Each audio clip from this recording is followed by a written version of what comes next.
Yo soy Kraime, un jugador de Chile para el Team Falcons y juego Street Fighter 6.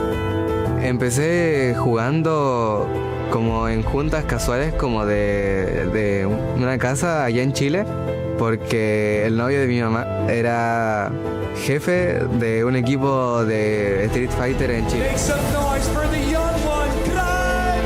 parte como igual de la generación joven se siente bien y a la vez como difícil, porque como ellos son muy experimentados, hay cosas que ellos saben que el tiempo les da y yo no, pero igual un gran reto como para poder enfrentarlo y seguir mejorando.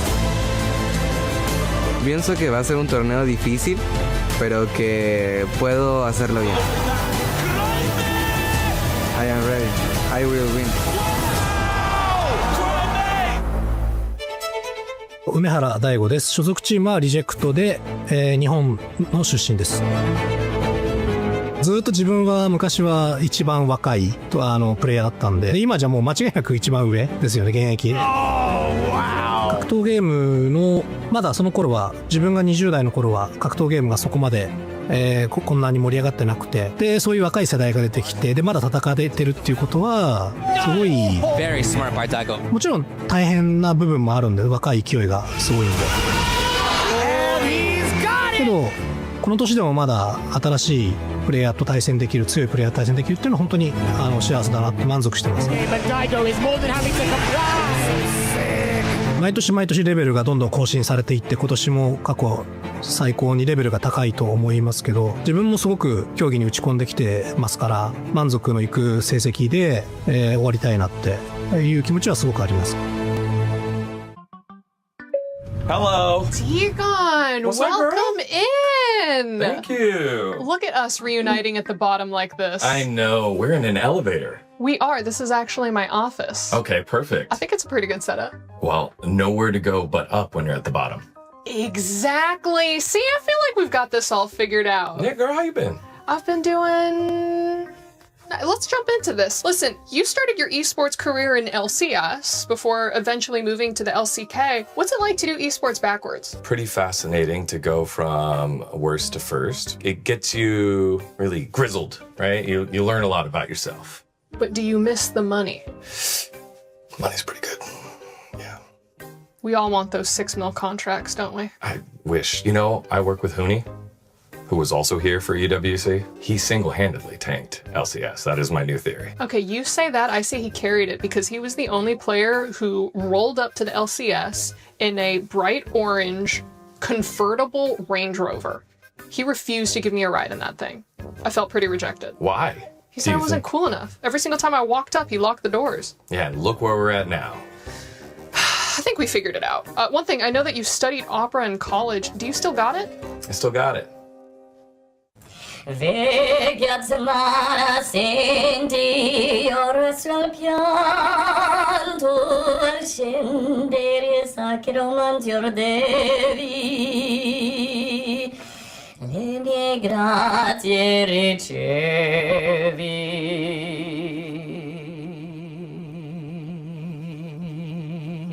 Beautiful, I would say. Thank you. I wish that you would do more of that on the broadcast. Haven't you seen my renditions of a very popular Netflix song in Korea? Netflix song? Yeah, Netflix song. You know, League Squid of Legends. Games. That song too. That song too? Yeah. The na na na na.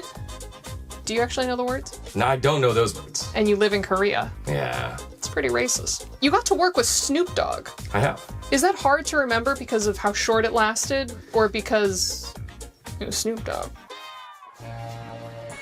Snoop Dogg. Every day. What have you changed more? Your hair color or your career? Ooh, that's a good one. That's a good one.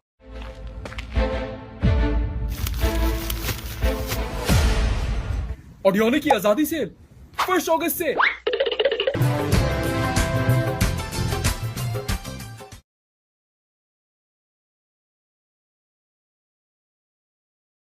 Feel about this when people say that there are studies done when women or men have brightly colored hair, it usually means run away. I think it's pretty accurate. It's the first time I've seen you in a while, Ray. This is my most neutral color hair that I've had in a while. All right, well, the final thing that I kind of have for you, just a quick resume review. Yeah. Cybersecurity, 1 year. Yep. LCS, Yep. 1 year. Yep. Golden State Warriors, 1 year. 1 year. I hear you just got married. I did. So I'm still within that 1 year. We made the ring out of our parents' jewelry. So our parents donated jewelry. We found what golds were the same gold, and then we melted it together to make our rings, which was pretty awesome. Were times that tough? You know, I'm here in your office. Hey, where's your ring?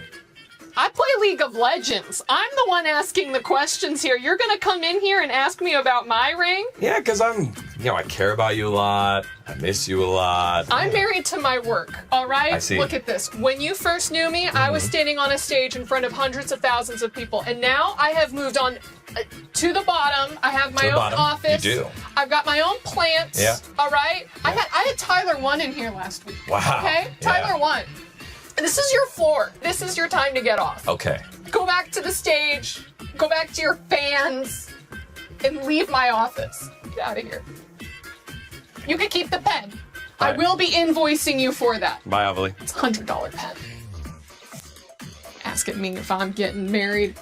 Oh, where's your boyfriend? I have a body pillow. I know. Am I gonna have to do these cold openers alone now, or am I supposed to be having somebody? Hey, Okay, well, mon I have frère. somebody. My what now? Mon frère. All right. You ain't been getting accustomed to French culture like that? That's I my got me bad. a beret. I got these baguettes.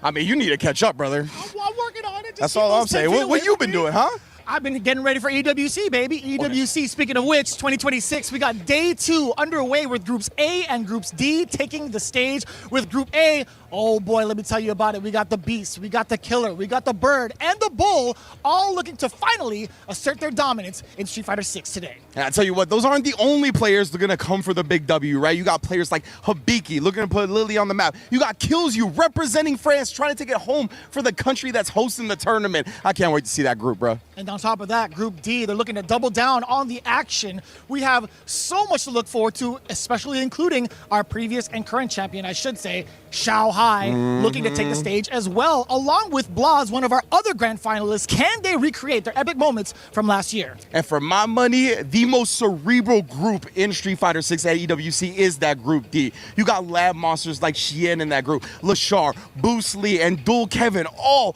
always doing their homework. I can't wait to see how that shakes out as well. You can't afford to miss it. More of the action here at EWC for Street Fighter 6 starts right now.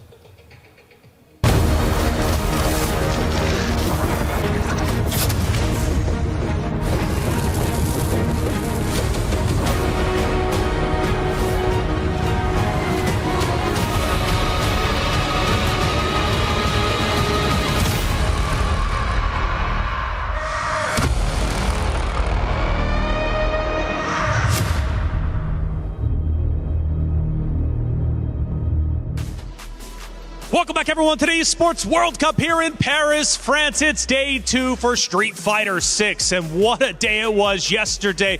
We had some upsets, but today we bring in some champions. Xiao Hai returns to the stage. It's Group A, it's Group D, and D is named for death. It is, in fact, the Group of Death. Hey, welcome into the Allianz Vault. I'm Taylor Reflections Noble, joined by Logan Sama and Jammers. Good to see you, boys. Logan, we're back for day 2.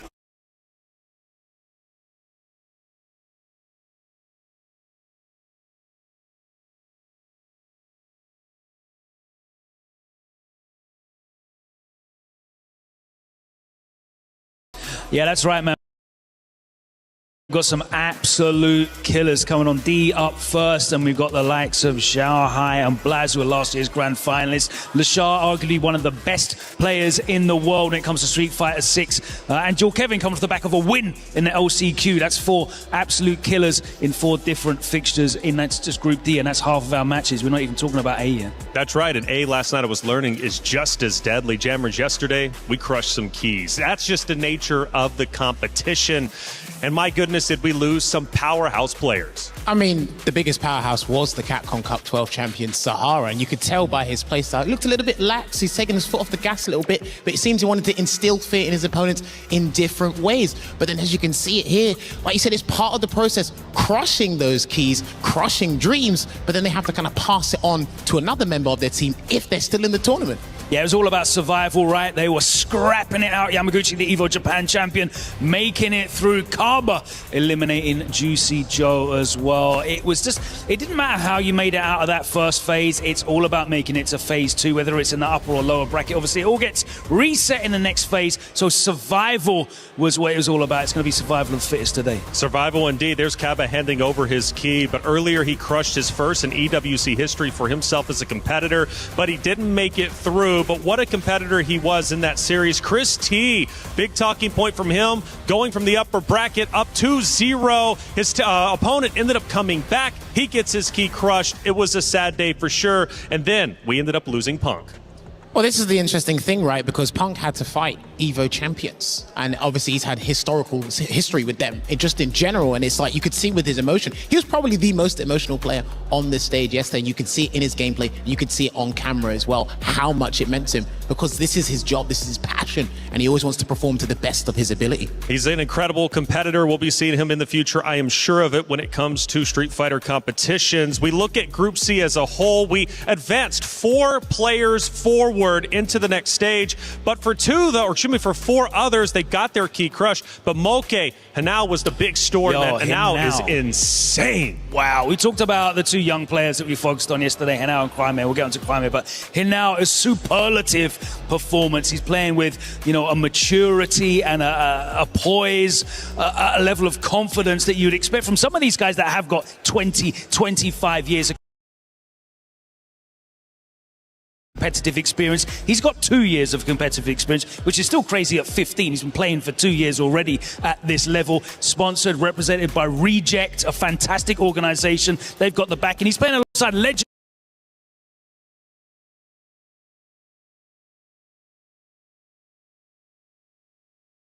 like Fudo, like Daigo Umehara. All of that expertise poured into him. But Moke, man. Yeah, I mean, look, Moke, one of the people that qualified through the LCQ, he just looked unstoppable. And again, he's got a point to prove. A lot of these guys do have points to prove, to be honest, and some of them it is their first time at EWC. But we're looking at this highlight clip with Juicy Joe. It's very uncharacteristic of how he played yesterday, but that is how just the nature of the beast there. Speaking of the beast, we do see Shigematsu. He was one of my very surprising, right? Yeah, he was one of my dominant score. He was one of my dark horses for the event, just coming into the EWC reflections. But again, it's just a surprise with how Street Fighter 6 goes. Moke going back to the Chun-Li pick as well. He used the Mai in the first match, and Chun-Li was the one that carried him through. It's great to see him playing both those characters at that level. Yeah, Chun-Li, as soon as the character was picked, you guys were going nuts. I know the crowd ended up erupting. Group B, though, was just as equally as exciting. We lost a lot of heavy hitters, but our other young gun, of course, we talked about now, but also Crimea. Just unstoppable. These guys, again, only 15 years old to make it through is truly sensational. This is how the bracket ended up working out. Now, one of the big talking points, though, and you kind of brought it up in the beginning, Jemerson, Sahara losing to Lex, dropping down into the lower bracket and losing to Nephew. Such a big loss. Because he's already got life-changing money. Now it's just how many accolades, how many achievements do you want to put as part of your trophy cabinet or just in general. So him having to instill the fear into Nephew and his other opponents to try and scare them off, it's a really big deal. But you could tell how lax he was, and it's like, nah, okay, it's fine, on to the next event, you know? It was a perfect example of momentum, because we just saw the highlights of Angry Bird. He won his first round match 3-0. He faced a Crimea that turned that around and just completely dominated him as well.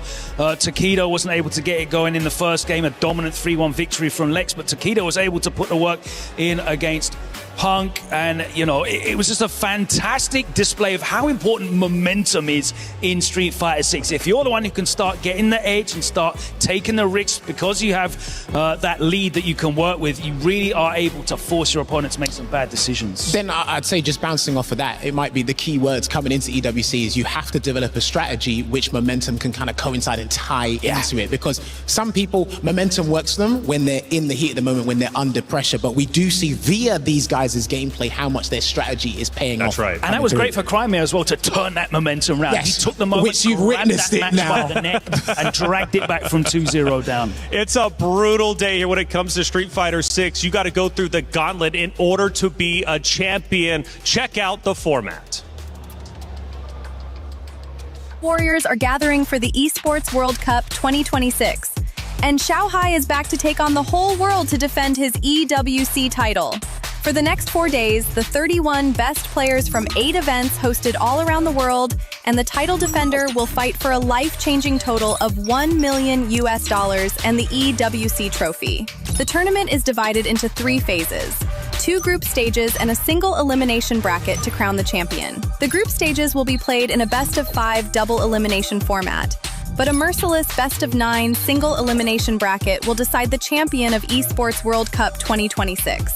The stage is set for your 32 finalists to decide their fates in Street Fighter 6 at the 2026 Esports World Cup.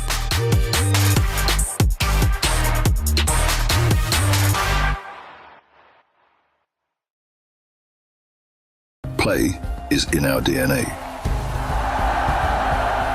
Whenever we let it out, it becomes our superpower. Now imagine an entire city being built to supercharge it. Kadir City, powered by Play. Like I said, it's a grueling road to get to the grand finals, but every competitor here on that stage has to go through it equally in order to become a champion. Now, we also have another championship taking place. It's the Club Championship. It's week 4, and it's only heating up. Trav, break it down for me. This week is a huge week for Team Falcons as far as the Club Championship is concerned. Similar to last week where Team Vitality had 4 teams, this time it's Team Falcons, and they've got a lot of points to catch up considering they haven't even cracked the top 5. They're back-to-back champions, and it's a big issue for them being this low. And speaking of back-to-back champions, in Street Fighter this week, it's Xiao Hai taking the stage for Team Falcons, looking to retain his crown. Crime took to the stage yesterday for them and managed to get 2 consecutive wins and push himself to the knockout stage of the competition. Elsewhere, in MLBB, Team Falcons managed to take down Team Vitality after being picked by them to face off in the quarterfinals. In Overwatch as well, they're coming in as one of the heavy favourites, as they managed to take the crown last year and are looking to do the same in 2026. Things are just about to get started though in Warzone, and Team Falcons still, once again, looking like one of the likely favourites. Stay tuned, as we'll keep you updated on all things Club Championship.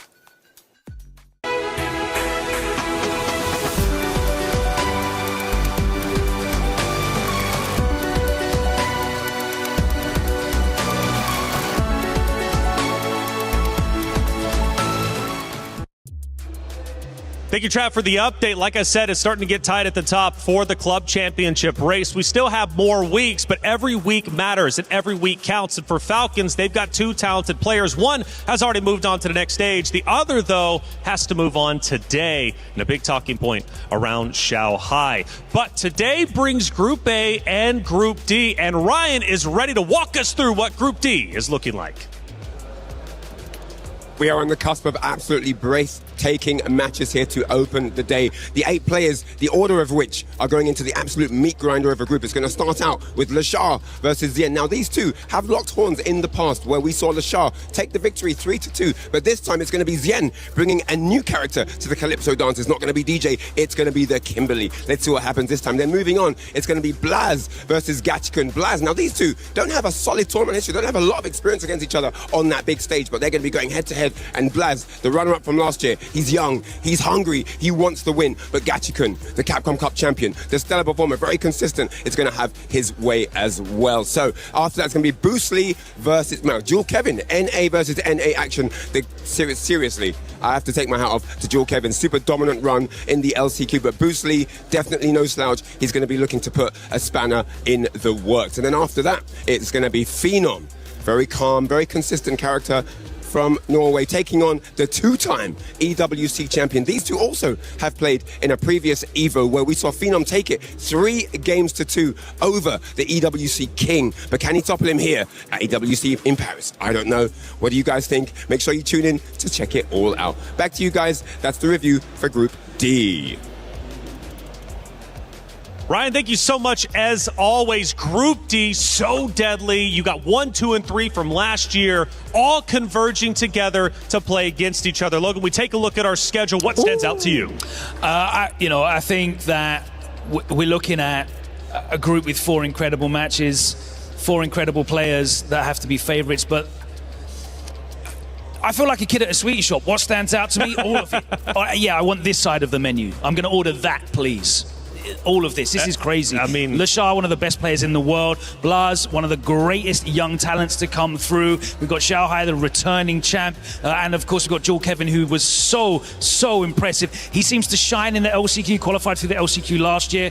And he's been so ever-present. He is definitely due a big breakout win. And he's avoided the Geefs as well, which is very big for him. Well, yeah, that's a very big deal if you're into the know with Street Fighter 6. But I'd say, yeah, the first match, Lashar versus Sienna, also the last one, because there's a lot of questions being asked with Xiaohai and Phenom. I was speaking to you in the back reflections about Phenom's situation. I think he's got a very tall order ahead of him because he's next to the EWC two-time champion. But also, if he emerges victorious over that, character matchup-wise, he's going to struggle there as well. So the million-dollar question is, can actually Phenom get out after his poor performance last EWC? Well, let's argue, though, for Xiaohai. Can he get out? And now we know he has the potential, but Phenom has beat him in the past just last year, and I want to know your viewpoint on that in just a little bit, because Yipes had a chance to catch up with Lex, and Lex is going to give us all the knowledge and know-how about how he prepares for these monumental events.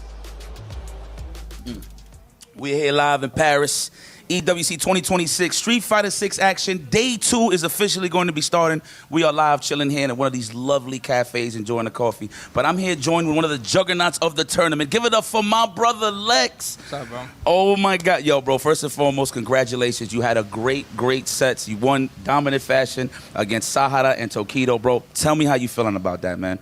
I feel good. Funny enough, the person that helped me the most was Zen. And he don't even play those two characters, but yeah, I told him to stay here, and he helped me with the matchups. So we studied them, we watched like the YouTube videos, everything. So it worked out. Okay, well, man, shout out to my man Shen, bro. Damn, that's godlike just to prepare for war. I see you. So talk to me, man. Moving in, obviously you qualified for the later phases, the later stages. Talk to me, man. Like, what's the mind state right now in terms of moving forward? My mind state is to stay confident. Like, I feel like in all my other events, I didn't do too good this year. And like in my other invitationals, I didn't do too good, but I was never confident. But I feel like winning the well, not winning, but qualifying for the LCQ, it just gave me mad confidence. And I came in here like not rusty at all. I already played, and I just tried my best, and it worked out. So it shows me that I just have to be confident, and things will work out. One of the most consistent players in the business, absolutely. All right, so tell me, look, moving forward, what are your predictions? Who you see like one of the killers moving forward that you're looking forward to? Like who I think is gonna win, you mean? I would say like pick one of your picks like that you would want to see advance, and maybe who you want to fight. I would like to fight Moke. Yeah, Moke. I always do good against him. The person I don't want to play against is Mena. Funny that you say that. Actually, he's one of my major picks with Punk, but unfortunately Punk lost, but it is what it is. Well, listen, ladies and gentlemen, that is a wrap. Today, officially, day 2 is going to go on the way. Please be ready and enjoy the show. Yipes holding it down with Lex. Yeah, incredible performance from him yesterday. He really shone, and I think it really underlines the fact that Lex, when he plays against some of the players out of the Japan and Asian region, he really steps up a level. Like, he finds his ground there. He had a great breakout performance a couple years ago against Evo Japan, and I think, you know, calling out Moke, he knows that that's where he thrives. I'm really looking forward to seeing him in the next phase. Well, it's time to move into our PS5 story of the day, and we've got a banger for you. 2 Falcons members, one's already moved forward, the other still has to work today, and the three-peat is on the cards for both Xiaohai and Team Falcons. So Xiaohai, right, going back to back to back when it comes to Street Fighter 6, but also for Team Falcons for the club championship. There's a lot on the line, but first, let's talk about the young legend in development himself, Cryme.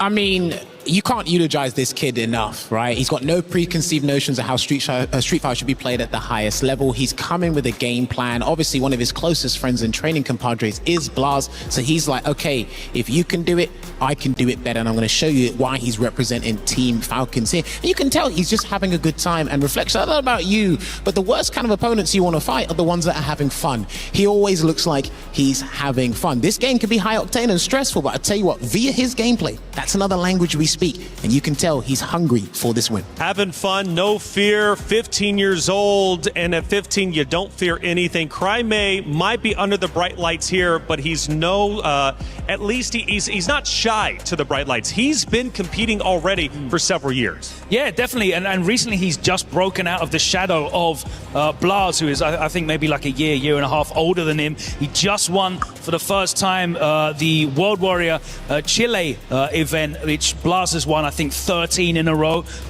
Crimea just got the win against him like last month. He got top 4 at Evo. So he is really coming into form at the right time. That confidence is there. You know, he's playing with the confidence, he's playing with the poise, the composure, and like you said, the passion, the enjoyment of a young player. And Jammers, he's playing with the stats as well, man. Oh, 100% success rate on the anti-air. Not too hard about the, you know, successful reversal rate, but again, total whiff punishes pretty much there in the double digits. But here's the thing, the stats are all well and good, but everybody has a plan, and we can run off these stats until you get punched in the mouth and your statistics sheet changes completely. So that could literally flip on its head in the next phase when we see him play later on this week. Xiaohai, though, on the opposite side, already a legend. There's no reason for him to be a legend in the making. Like Crimea, he is the legend. Back-to-back champion. He's already made history, but he wants to do it again. And I say this often, I've watched many competitors walk out onto that stage for various titles, various games here at the Esports World Cup.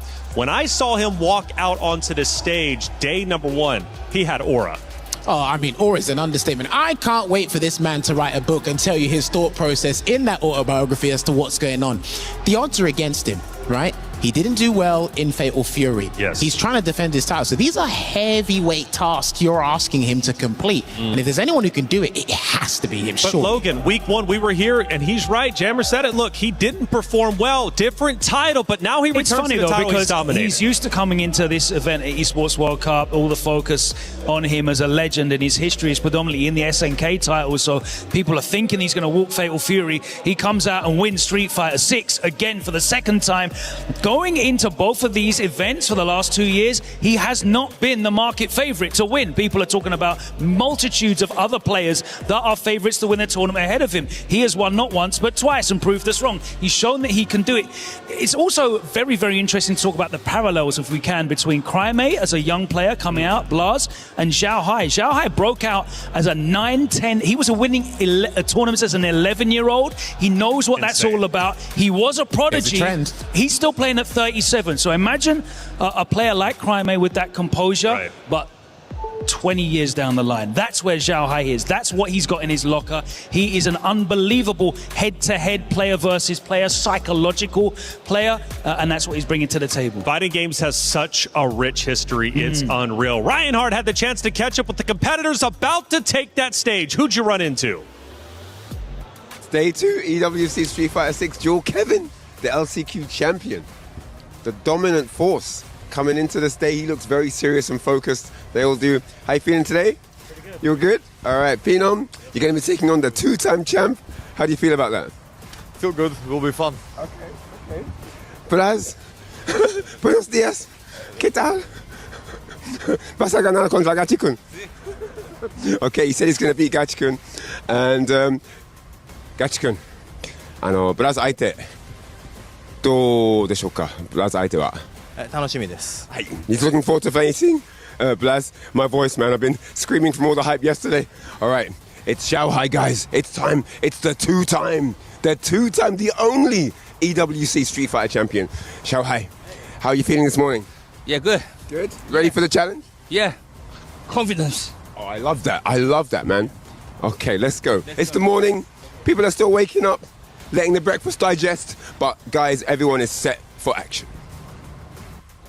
Confidence is key. Xiaohai's got it, but I couldn't help but laugh with the players running by him, quite literally trying to avoid the enemy. I love people spending a single bar and drive rushing straight past Ryan into the door.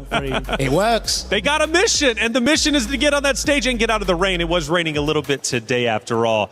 The stage is almost set. We're about to head to it, and we've got 4 great matches for Group D. But let's talk about the first one about to go down, Lashar versus Syed. Now, these guys have battled it out in the past previous, however many lands. Current record stands 3-1. Lashar consistently getting those W's over Syed. This matchup means a lot, obviously, for both of them. You drop down, you only get 1 life. Your key is going to be crushed. But if you move forward, you're 1 series away from going to the next stage. Talk to me about this matchup. What can we expect? Yeah, I mean, Lashar started out real strong the first 2 seasons of Street Fighter 6. Very, very impressive. He was developing a lot of the meta game that kind of dictated how people were playing. Xian struggled, I'd say, a little bit. He had the DJ early on, but he had a bit of a character crisis. He didn't immediately adjust, but he is starting to hit his rhythm and starting to become a lot more deadly in Street Fighter 6 as we enter into this 4th year. But Lashar, top 3 last year. That's why this group is so deadly. You've got 1, 2, and 3. And let's pull up our predictions and see what chat is thinking.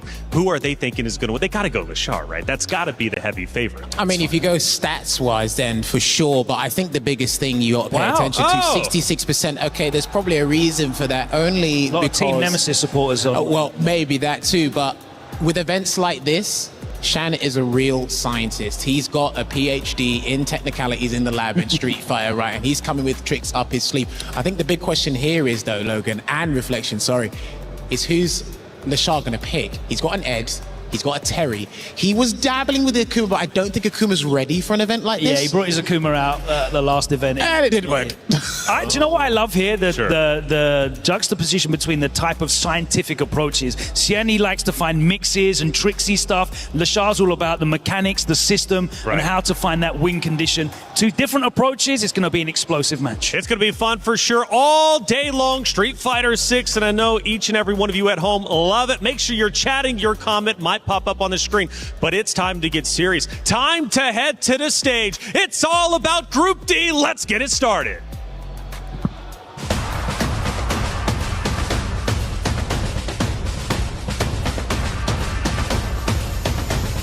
Boom's got caught for it. Oh, and take revenge for Evo Japan. Monster gets big damage off of it. Drive reverse, so he keeps the bird up. And that's not gonna hit. Oh my god! Oh, wow. Wow. And he answers. What? Now it's full charge with the green and does it again, Ridge. He threaded the needle again and gets the closeout. And now takes the set 3-0.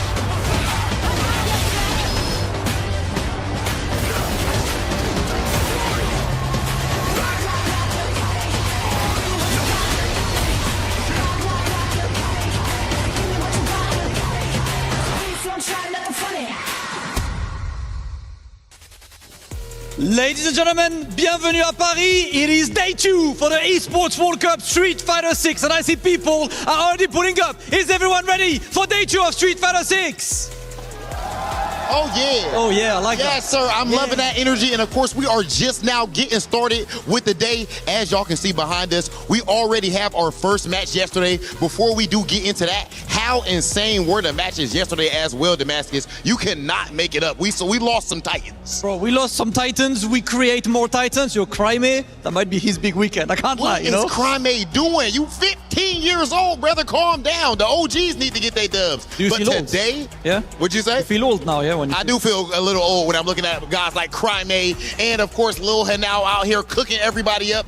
But today, Blaws we're going to see on the screen. We're going to see Boost and Dual Kevin on the screen. You cannot make it up, ladies and gentlemen. But with that said, I do think it is about that time for us to get our match started, Damascus. You think so? It's about that time, but before you forgot to mention one guy. You know the guy who brought this trophy here. The back-to-back. Shao Hai is back today as well. Daigo the Beast is back today. Every single player, every single match is a banger. And what a first match we had behind us. Ladies and gentlemen, our first match of day 2 is ready, and there is no time like show time. It is time for Lashar going head-to-head with Shin. Day 1, actually, I'm sorry, match 1 of day 2. Let's get into it. Well said, gentlemen. It is time for EWC 2026 Street Fighter 6 to bring all the action going into both Group D and Group A. You see the Titans on the stage. It's going to be Lashar versus Syed. My name is Vicious, bringing all the action and with my boy Ringe to deliver all of the goodness and analysis along with it. It's going to be a wild group, man. Group D in the building for death, for doomsday, whatever you want to call it. It is going to be 8 elite players going at it, right? And it's going to be a fun matchup to start it with. Of course, in addition to Lishar and Xian in this group, we got Blas versus Gachikun. We got Phenom versus Xiaohai. And we're going to round it out with Boost Lee versus Dual Kevin. So many lab monsters in this group alone. I can't wait to see how this specific matchup plays out first, right? Lishar and Xian, who have continued to meet on the global stages, right? They've met multiple times at Capcom Cup already. Their most recent duel was Capcom Cup 11, where Lishar was able to take it. But Xian also is bringing some new tools into the ring, right? We did see the Kimberly at LCQ do a whole lot of work, which led to him actually qualifying for the main event. And it gets me excited because a lot of the times Lishar usually gets faced off against majority of the characters that you see in the meta and does relatively well. But against some of the less common ones, it gets a little dicey, right? Like take his matchup against Higuchi, for example, at Capcom Cup 12, or even more recently against Torimeshi and Hibiki over at Topanga. As mechanical and robotic as Lishar can be, there are ways to glitch the system, right? Players like JB have proven that as well, with a significant 2-0 over against him at Evo Vegas. Can he withstand the pressure with Xian delivering a different playstyle and a different look, if that comes to fruition? Yeah, so one of the things that you always got to think about when you're about to see a matchup that's kind of one-sided in terms of results, right? Lishar's gotten the better of Xian multiple times now. So that means Xian's going to be thinking about this type of matchup a little bit more, right? He's going to have the onus put on him to put in work to figure out how to take down Lishar. And you could see him adding new characters to his repertoire with the Kimberly, and we're going to see if there's any new styles or strategies that he presents as well, right? But of course, Lishar's got a plethora of characters in his own right. We've seen the Terry, we've seen the Mai, we've seen the Ed, all at high level. So I'm interested to see what he brings out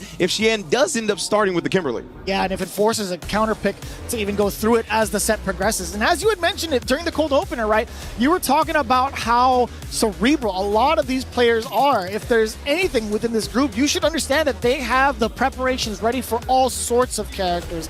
It's just a matter of who actually succumbs to breaking their patterns, breaking their strategies, and going above and beyond that in the bell curve. Yeah, like you said, right, glitch the system. I love the way you put that, because these players are so like in tune, honed in with their strategies at this point, right? We're 3 years into the game, of course, and it looks like we're not quite getting into it yet. It's going to be a quick button check, but from our little preview we got here, it looks like Lishar's not even going with the 3 characters I said, because I forgot that he's been playing Akuma lately. And it's just right into it. No button checks, immediately swinging after the bell had rung. Game 1, Akuma versus Kimberly, Lishar versus Xian. Indeed.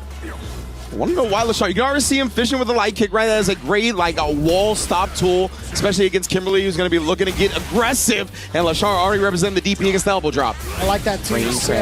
Just trying to catch what range Lishar is willing to play at. But right now in the corner, you have no chance of even moving out. No confirm off of the counter hit, but it's totally fine. Dumping out the rest of the drive gauge.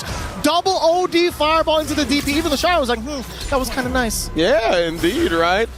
Real quick start, and then he tried a shallow drive rush. Wasn't checked by Xian, just hits him with a crouch medium kick after. Nice little Tatsu. Really important tech. You see how far it pushed Xian back to initiate and even let that little medium kick rock. Nice job. Lishar early representing the reversals as well, and the parry. He's trying to be active defensively. Xian's already got him burnt out for it. Neck hunter overhead, trying to keep him locked in his corner, not being too linear about the DI, but does eventually sneak it in there. Lishar not able to counter. I think he honestly would have. The life disparity wasn't too different. You're going to want to spin the super in that instance, in my opinion. But either way, Xian makes him pay for it, and we're all tied up in the blink of an eye. That could have been a little bit of a different story. We've seen other players kind of utilize their level 1 to get out of DI situations. Angry Bird had actually done that to get his big W, or at least in the first part of the bracket. But right now, Lishar totally holding on to that DP, holding on to the level 3, I should say, letting the DPs rip rather early. Oh, conversion from full screen, not quite big enough, but it's still Xian in the corner, and that's the objective he needed. And good stuff from Lishar being able to like mediate still throw there, because Xian did wake up with a button, and another one as he catches him blocking this time, tries to fake him out a little bit with the drive rush, dodges the DP, but it was a light DP, right? Recovered so quick, and now the parry from Lishar, even with that skill, and he's got too much money in the bank.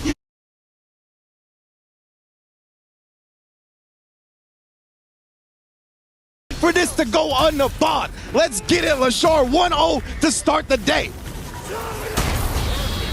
As dominant as that round was for game number 1, you're starting to see some of the change-ups in terms of getting out of the corner, in terms of getting that air approach in from the side of Syed. Although it may not be offensive, it's just to kind of reposition himself. Can he continue to trick Lashar with some of these small little gimmicks going on? And is it going to be even enough to get more than just that single round? Here we go, game 2, off to the races. Syed getting the first opener, trying to go for that air, delayed Tatsu on the way down. Yeah, really in that last game, right, with that round that Lashar lost was due to his burnout. He got burned out so early, used the drive gauge very quickly, and he's doing it here, right? So if Syed can make something happen in this moment, ooh, he almost did, but held the parry, ended up absorbing something. If he got the throw punish counter, it would have been burnout. Oh, there it is. Yes, we do almost get the burnout. Lashar forces it out of himself, getting the ODDP, forcing Syed back just a little bit. And I like that a little bit. Off of the 2 crouching mediums. I like that. Just lighting up the string and then going with the chip out. And again, right, it was all about Lashar using meter early and then Syed able to take advantage once he got low on the drive gauge. My mistake. I think that was a crouch jab and a crouching medium punch. Possibly thinking like if he was going to go for another throw, but Lashar, speaking of throws, a little bit late on the delivery from that extended drive rush. And of course the run pressure right there. Lashar tried to check, but Syed went with the frame trap version. He just let it rock, and now throwing the parry again. Lashar very low on the drive gauge. This has spelled doom from him in the past rounds. Let's see if it does so again. Again, getting the counter conversion from further out. That elbow doing massive damage because it leads into this level 3, and the buff now applied for Syed. Kimberly now normalizing her damage and speed above average, but it still runs into the ODDP. A lot of success coming from the wake-ups on Lashar. But I like when Syed's doing it, right? He's like willing to commit to the pressure because he knows if Lashar doesn't wake up with something, then he's going to burn him out for sure. What I would have liked to see from Lashar in those instances is actually wake up super. Try to hold on to the meter a little bit, do something with the drive gauge afterwards. But I get it. It still would have left him so low as we get into game 3. Yeah, that's taking on a lot of extra damage if you do wake up with that super reversal, right? But now we do get one of the paint cans. Over that punish counter, by the way. A lot of damage on board. As we all know, Akuma can't take too many of these sequences. We get the forward throw, can do it again. It's available to him, and now possibly a throw kill. And you know what? Lashar thought the exact same thing. Syed is starting to play him out. He's starting to get the download. The perfect. And yeah, you remember Syed, the first run pressure was the frame trap, right? So it kind of created some hesitation on Lashar, let him sneak in the throw off the medium kick run. But now Lashar's not trying to give Syed any space to work with, right? We already got the corner. Good tech throw, though, and Syed is battling back. It's so important that it's delayed as much as possible. Damn, son, what a sweep. Oh, still clipped it. The tip of the DP. That was at the elbow, son. Yeah. Oh, yes. I like that. The great equalizer, right? I say that a lot in some of these games, but I'll tell you what, this truly is what makes Kimberly much more of a threat going into it. Let's find out if we can get some of these buffs in an advantageous state. Lashar getting thrown across the screen. Oh, try to bait something out right there, especially with Lashar being low on drive, right? We've seen a lot of DP in this instance. Oh, tries to press back, but he was so low on drive, he didn't want to commit to a driver's cancel. Oh my goodness, on the pressure, burns both of them out, and Lashar rips the level 3, and he connects, making sure Syed pays for the relentless pressure that he was trying to instill. Yeah, and that was after the run stop as well. He committed to the button immediately after, thinking he had the leeway, he had the right to do so. No, sir. Officer Akuma on the scene made sure for that traffic violation. Both players, 99-second drive rush. And yeah, he tried that because Lashar was in burnout, right? So he had extra frame advantage from the run pressure. Usually it's going to be more legit, but Lashar just busted out. Just hitting with the raw fierce, by the way. Lashar tried to move out of the way, tried to get out of the corner. An immediate stop to that. Medium kick pressure going into the drive rush cancel. And now going for the throw. A little bit of a trade-off. We'll definitely take that as Kimberly. Indeed here, and especially with Syed being able to get back to the mid-screen now. He's got the buff, he's got the install. Lashar, again, spinning a whole lot of drive gauge on that attempt. Now he's going to have to play a little bit more patient. Let the drive gauge build back up or find that. But again, with the drive gauge being below 3-bar threshold, now it's above. That means he can drive rush cancel freely without burning out. Gives him the double drive rush conversion to go up in the set 2-1. And it is truly round for round, pound for pound for these two players. As it goes on, you're starting to see Lashar just be like so hungry to get these conversions and dip out and dish out, I should say, so much of that drive gauge. I wonder if he could force. I wonder if Syed could force the burnouts even further. I like this from Syed, right? Yeah, he's already putting pressure on early. You got to keep Lashar below that 3-bar threshold, because at least that means he can't drive rush cancel for free without burning out. We saw him buy time for it in the last round. That's exactly what he's going to be looking for when he gets low. Like that, he ends up taking the throw. That's actually like the healthiest drive gauge decision, but he's eating a lot of damage. Oh man, now he tried to parry. Let's see if it was worth it, right? All those decisions made on defense so far. The chop just coming in very delayed. Very scary, man, when it starts. And LaShar willing to spin the drive rush cancel just to force the offense at this point, but it burned him out, putting Chien in prime position yet again. The chip damage coming in hot. Oh no, with punish that time, and he jumped the EX Neck Hunter. Oh boy. Perfect parry on the way down against the Demon. Firing right back, but on defense this time is Syed absolutely ready for it. Very hard to tell considering all the options Akuma does have after the Demon flip. Drive rush on the jabs. Now we get the forward throw. Nothing too big on these conversions just yet, but the corner is pivotal. We've seen how much damage and how much control he has over Syed, and that's why Syed now busting out with the conversion of his own and into the level 3 already. Yeah, being down around, right, or excuse me, being up around, he's going to use it immediately. Try to give this level 3 as much damage, give himself a nice little lead to work with here in this potential closeout round. Once again throws the parry on the run pressure. LaShar does parry the light string, though. I always like parrying in that instance. Oh, tried to bait it out big right there with the backdash. Didn't give him anything. Charge fireball to set up the pressure to get close. LaShar is above 3 bars again. Oh. Not going to be fearing the drive rush just yet, right? LaShar, he's looking for a single confirm. Not going to happen. That was bad far off of the slide, and it was still a counter hit. Yeah, he tried to press.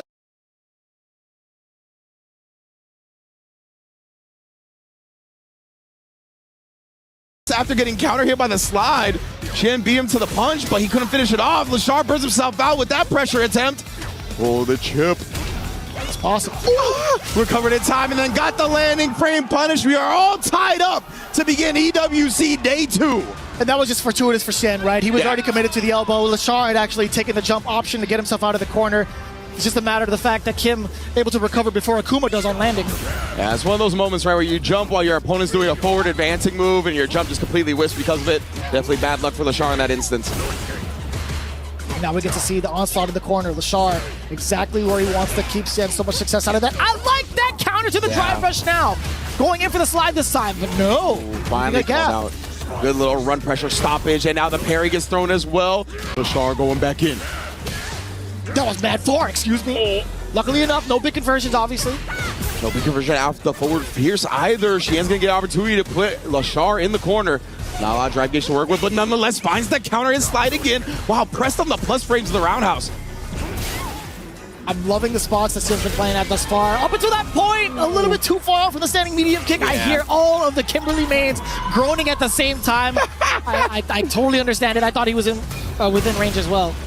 Like to grow wild. LaShar trying to dance on him a little bit here. The forward into the back dash, trying to bait something out. Again, the drive rush slide this time, connecting from long distance. Nobody's found a significant hit just yet. They'll try to counter a check attempt. The anti-airs all have been clean, all within range from LaShar.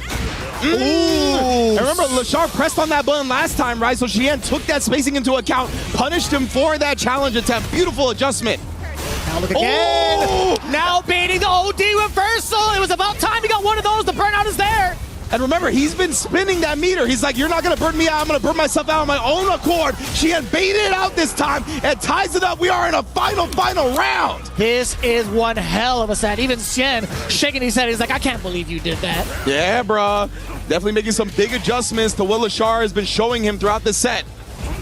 Oh, that's huge. Just in time, indeed. Punish counter. Let's keep it going.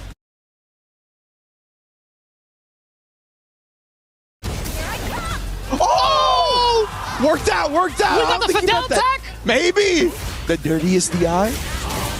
Okay. LaShar trying to kind of collect himself, right? Let's slow down the pace a bit. Let's get the level 3 out here. Now he's got a significant drive gauge lead. What's Chien gonna do? Takes the hit, ends up maybe just trying to walk away.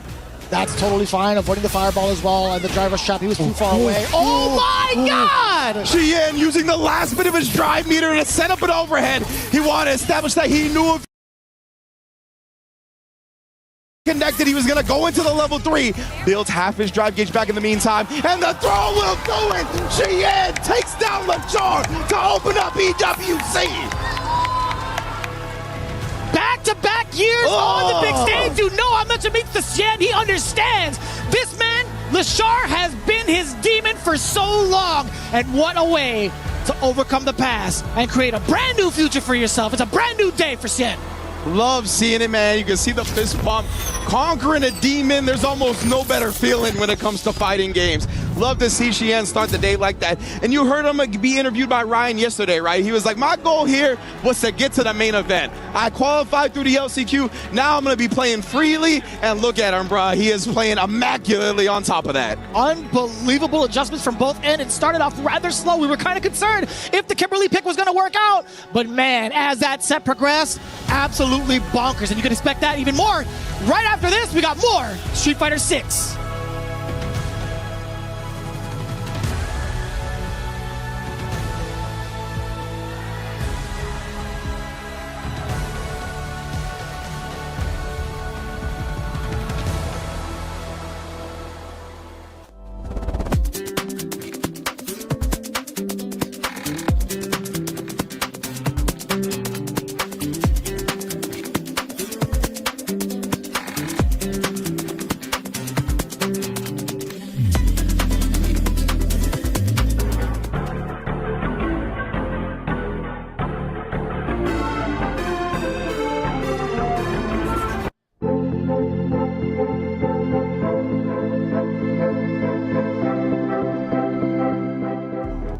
Welcome back, everybody, to EWC. What an immaculate first match we had. Syed able to really take advantage of the different habits and contextual decisions that Lashar was showing him throughout the set. I always love seeing the adjustments over the course of a 3 out of 5 like that. But now we got two titans, just like this entire tournament has been. Blas versus Gachikun stepping into the ring now. I believe a first ever offline matchup between the two.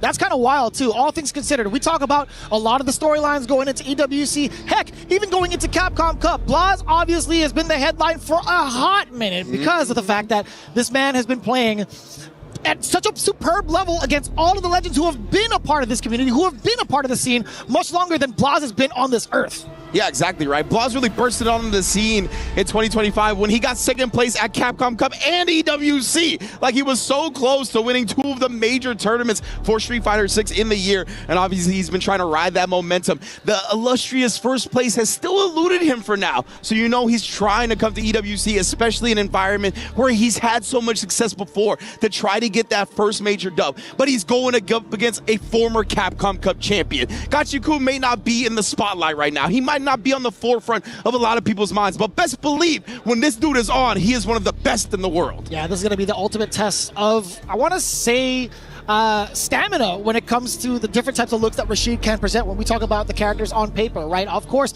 we talk about Ryu a bunch, being able to get these single hit conversions into fat damage. That's what the Karate Master can and will potentially do in the hands of Blas. But one of the things I'm looking forward to is when we saw the things that go on, or at least the things we set up with between Syed and Lashar, Syed trying to find his big moment, can Gachikun also follow up and do the same? It's not to take it away from Blas because he's already had his time in the spotlight more times over on Capcom Cup, at EWC. Gachikun still hasn't really found his footing just yet with this character. Yeah, 100% right. Gachikun, I say he's a former Capcom Cup champion, but that was in the previous game, right? In Street Fighter 6, he hasn't quite found his groove to the level that we expect him to. We obviously always, when we see Gachikun, expect him to be in that first place at the big tournaments. So he's definitely looking for that, that big confidence boost victory that could perhaps propel him past the plateau that he's currently facing. So this is a great test for him in the likes of Blas, right? 2 different generations of fighting game player as well. And it's going to be scary, man. Whenever Blas is across the way, it's always scary because he plays these explosive, high damage characters. He's got immaculate spacing traps. He's got real great mind games as well. He's super strong and like picking unorthodox ways to take his turn back up against the opponent when they apply pressure. On top of that, Rashid, although as tricky as he can be, right, he could set himself up with some very ambiguous safe jumps, high-low mix-ups as well, even going through the cyclone pressure. One of the things that really excels Blas above and beyond is understanding these patterns rather quickly and also be so willing to go for these perfect parry attempts. We've seen so many highlights throughout the years of Street Fighter 6 of him going through certain sequences with perfect parries and impressing the hell out of everybody because we're like, damn, you could actually do that? Yeah. And it's funny too, a lot of the time it really feels like he doesn't get too overzealous with it. Like it's really pure reaction. It's not a lot of the time where he's just committing to it because he thinks that's what the opponent is going to do. He takes advantage of those 15, 16-year-old reactions, right? His processing speed is some of the best in the world. He's got great knowledge of the block strings that opponents like to use as well. So a lot of that perfect parry moments come from that. Let's get into it, man. Ryu versus Rashid, Blas versus Gachikun, EWC, baby! Game number 1. Already, oh my goodness, dancing on him, right? Yeah, he tried the real shallow drive rush at first, eventually got Gachikun to whiff, and it was the exact moment he did donkey kick, but hey, you're too close, Mom. Oh, you always got to let one rip. You got me. Always got to let one rip. I broke character on that one, you got me. Backdash also got clipped. Oh, but he's not scared to do it again. I love it from Blas. After eating the throw the second time, side switching. Perfect, too. Oh, that's punish. I don't know about all that one, Chief. Gachikun. Yeah, I don't know if he meant to do the drivers a little bit earlier or what ended up happening, but that was not the spot to do it on. Yeah, very unorthodox, very uncommon for someone like him. He's definitely, he's chatting it up with himself. So he's got to readjust and make sure he doesn't make that type of mistake ever again. That's the thing. Blas is never going to let you have the easy way out. Even right there, right after the overhead attempt, -3, he was like, I know you're going to be walking back, gets the crouch medium kick. Look at the space that they're playing at, too. Max range on the donkey kick as well. Gachikun firing off with the first throw. Oh, trying those shallow drive rushes again, but Gachikun's not even playing that game. He's just walking away from them. Blas hasn't let the drive rush rock or done a big button off of it. It's going to be interesting to see how this drive rush kind of meta develops over the course of the set. Yeah, it's been rather specific towards Gachikun thus far, right? Now he's letting a delayed drive rush come on in. That was sick! The SRK Super Rashid kick, perfect parry against the fireball. Attacking on the damage, but this is so important for Rashid. The corner pressure, backing away just a little bit. Again, we talked about the cyclone pressure, being able to perfect parry. That is huge for Blas, or so we thought. It definitely looked like it was going to, but the side switch, and now Gachikun baits out the reversal. Very nicely done to tie up the set. But yeah, you highlighted it, Vicious, right? Blas is going to be looking for those perfect parries, especially in moments like that where you do the cyclone. But right now, off the fierce, just straight into the Isar. I like that, Gachikun. He is so sick with his conversion as well. Doesn't quite get the one framer, totally fine. Does get a counter hit, nothing too big out of it, but Blas, he's getting harassed right now, both on the vitality, on the drive gauge. Gachikun, he has been all for it, oh my god. Yeah, oh, again, the drive reversals, the Aaron one's gonna make him pay for it, and Blas, I like that. Spin the level 3 because this drive gauge disparity now is huge. Blas has a complete control of this round because of that. And it's quite the cash out on such a subtle confirm, right? Yeah. A subtle punish, I should say. Exactly. You don't expect to pay that much for their health when you do something like that as Rashid, right? Blas wanted to make sure he felt it. Oh my goodness, just trying to bully him down now. Trying to get the meter, and he eventually does. Now just peppering on the fireballs, but one too many. Gachikun gets the jump in, no big conversion, but the Isar is here. Oh. You can't give him a chance. Man. Yeah, you can't give him the chance to even try to sneak his way out of that one, either with a parry or even trying to drive reversal later on as the sequence progresses. Yeah. That was really well played out from Gachikun. I think throw just eliminating those options was so smart. Loving some of these slight delays that Gachikun is putting in his pressure, whether it's off the Isar, whether it's on Oki, making sure that he gives Blas a little bit of space to do a reversal and he'll block it. Now trying to reintroduce himself within the closer ranges. Blas, he's actually doing so right now. Solar Plexus, mad plus. Oh man, the jump in, so much drive gauge damage off that jump in. Gachikun just willing to take the medium sequence after that. So off the wall, no sir! They can't get out for free. Gachikun holding on to his drive gauge for dear life, but what a confirm from Blas, and the chunk of the Shoryuken takes him down. The fact that he hit him with the OD Tatsu as well. Yeah. That sequence, a classic. Oh, I like that. Taking the minus frames of the donkey kick just to get point blank drive rush pressure. Smart decision from Gachikun. Both are swinging just outside of the ranges, and now the check on the drive rush. Gachikun thought it was his turn to try to play it with the green. Yeah, Gachikun's been looking for that a lot. Like these moments of minus frames from Blas, just try to drive rush in. So Blas starting to adjust a little bit, press back in those moments. Speaking of pressing back, ODDP ripped. Whew, what a time to press that crouching jab. It actually caught Blas. Wait a minute. There we go. Does finally get the drive reversal to set himself up for the SR. Oh, and Blas maybe wanting to get close into a perfect parry. He had very low drive gauge, right? I think he was going to need the perfect parry to hold on to it. Just slightly miscalculated, and the DI was there. Blas had 2 bars. Whether he had decided to holster it or not, Gachikun's going to take the round. Couldn't quite tell you if there was a little bit of an execution error or if he actually just brazenly taking the DI, all things considered, with the life lead. Either way you spin it, Gachikun is looking rather nice this far in the set so far. Yeah, I think either decision was viable from Blas, whether you want to spin it or not, but another clean punish from Gachikun, the stand medium kick into the SRK. A little bit more of a threat with the fireballs if need be. Gachikun pumping on the brakes just a little bit because of that fact. Go forward, Hashogeki, exactly why, right? Oos! Oh. The first wake-up option we've seen. He has not been representing too much active defensively. Right now, though, anti-air there. Again, caught Blas, coming to the down back this time. Whirlwind charge, but I like that from Blas, just takes the opportunity to Denjin.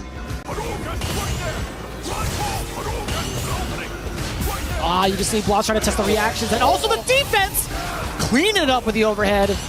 Drive rush on in there. Gachikun's got a lot to consider now. Pretty much evened up in life. Jump in, but again, right, Gachikun's picking such good whirlwinds. Able to recover in time. No commitment, and Blas cuts him off on the drive rush afterwards.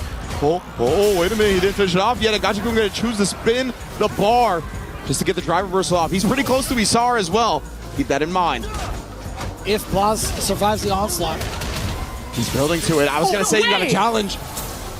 Oh, beautiful stuff from Gachikun. I swear to God, if he had misplayed that and he ran into the level 2, I would have lost it. I would have lost it. And I get the feeling from Blas needing to get active in that moment because you eat one more block string, he has level 2, and you're getting chipped out. There's going to be very little things you could do to prevent any type of chip loss at that point. So I like him challenging there, but Gachikun was just one step ahead. Yeah, and it's so tantalizing, right? If Rashid backs off from the pressure to let the Isar rock Blas, he can't really follow suit properly. He can't even follow suit safely, I should say. Yeah. And now we got Gachikun with a big side switch already, right? Even despite this life lead, he has the real estate advantage. Oh, be careful with these fireballs, man. Did you get the back throw? Blas trying to control the tempo. Yeah, Blas has slowed down this set a lot in this round. Gachikun, no, forcing the issue here with some trade combos. Now the forward throw getting closer to that level 2. Equalize in life! We talked about that fireball! A little bit too predictable now. Gachikun making the right read. The SR comes out. One sequence left against Blas. Can't afford to parry at this point. Indeed, just putting up all that drive gauge chip. He actually caught him there, but no conversion off the counter hit. Oh, what a tech throw from Blas. Staying alive in this one.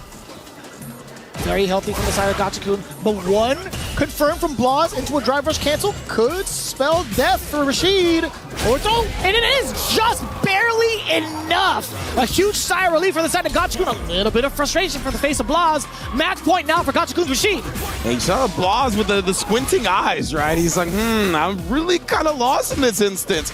See, maybe that was the squinting eyes to figure something out and make some adjustments. We got a level 1 here. It's a great start to this round. Oh, but he missed the whip punish. Having that speed of a normal being a little bit too short to the chest. Oh, lordy, on the way on the other side. Gachikun, the frame kill. Baiting Blas into taking movement as a defensive option. Movement yet again. Another defensive option being blown up. Blas caught in the headlights. A lot of damage incoming. You could set yourself up for the level 2 if you do not finish it right here and now, which I don't think he will.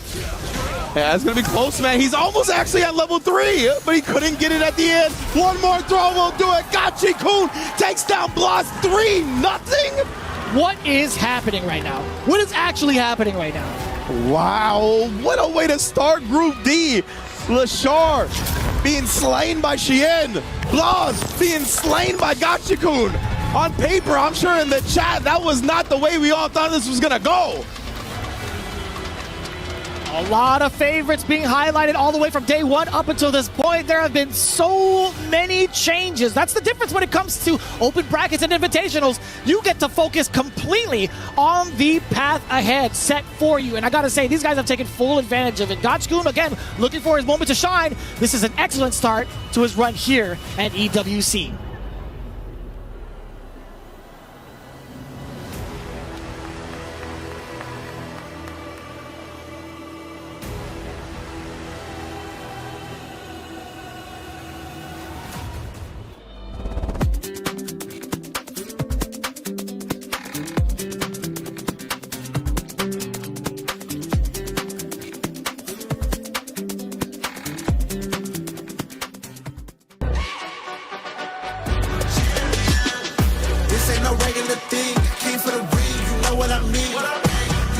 dimming the lights. Better get right, I'm champion.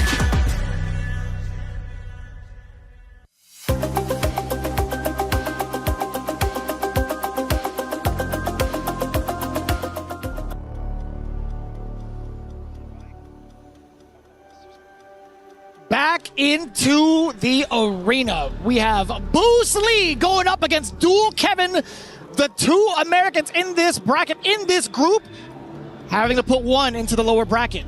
Indeed, man. It's going to be a wild one. Bruce Lee and Dual Kevin, two of my favorite NA players in the business right now. And it's a little bit heartbreaking seeing them go at it, but that's what happens when you get to the top level, baby. That's just how it goes down. Elite got to face elite, even if you're friends, even if you're country mates. And it's going to be a hell of a show right here. Now, the head-to-head score between these two in offline events is 1-1, right? Boost did defeat Dual Kevin at a very recent tournament. Shouts to Bam, always holding it down. Battle Arena Melbourne.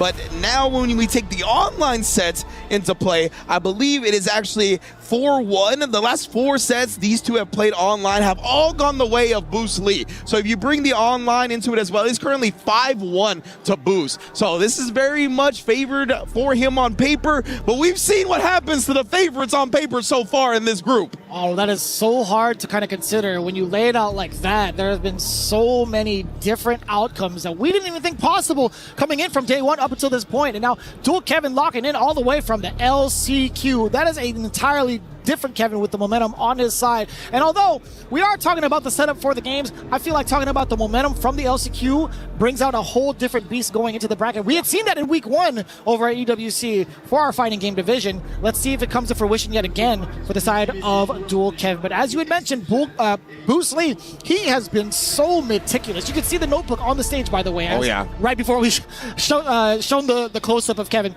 Bruce Lee is just so meticulous when it comes to character-specific notes, when it comes to player-specific notes, Yeah.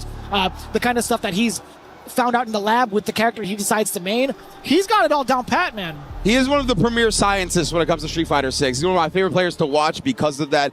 Just to touch on your note about the LCQ momentum, right? We just saw Syed take down Lashar qualifying from the LCQ, and he didn't even win the LCQ. Dual Kevin did. He took the whole first place. So you got to imagine, if there's momentum on anybody's side right now, it is Big Kev, but going up against one of his demons is going to be fun to watch. Both of these players here letting it rock for a second as Bruce Lee continues to go over his notes before we get into the match for real, right? Wanting to make sure he leaves no stone unturned.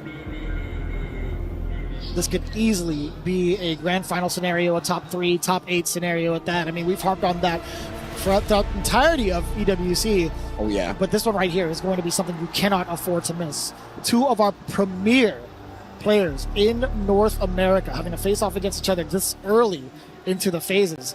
And I gotta say, man, what a treat. What a treat to start things off. Two players I admire so much, honestly. When it comes to Dual Kevin, he literally just put out a tier list not too long ago. But one of the things I really love about his tier list is that he went to extensive detail about why he chose all the positions he did, right? He had so much explanation regarding that. Boost is of similar mindset, right? You ask this guy any question, he's giving you a 200-word essay. It's never simple. So I love both of these two scientific minds being able to duke it out right now, despite Bruce Lee having an on-paper advantage of 5-1 in recent sets. You saw what the chat said. You saw what the poll was. 83% for Dual Kevin. That is his favorite. So we're going to see. We got a favorite on paper. We got a favorite from the crowd. Who's going to take the dub? Yeah, context is everything when you were mentioning that final point. Just going into talking about the tier list, talking about how the character's functionality is when it comes to these matchups, right? Both of these characters, both of these players, I should say, have the full and firm understanding of how that goes. It's just a matter of putting it into practice now. How is that going to play out as we get ready for it? We're locking in the characters. Terry versus Rashid. Game 1's going to be happening very, very soon. Again, we appreciate you guys all from tuning in from day 1 up until this point. Hell, even for week 1 that you guys have been going through, it's been an absolute pleasure, and you're going to be thoroughly rewarded with one banger of a set coming up. That's right, baby. Thank you for tuning in to EWC as a whole, right? Celebrating competitive video games across the globe, across many, many genres. And we are privileged and lucky enough to bring y'all the Street Fighter 6 action between two heavy hitters, two of my favorites, Bruce Lee versus Dual Kevin. Let's get it. Here we go. Oh, yeah, and that potent stand light kick from Terry, that's always going to be one of those wall-stopping moves. You ain't going to be getting through it. And there you go, the jab as well, right? These two things from Bruce Lee.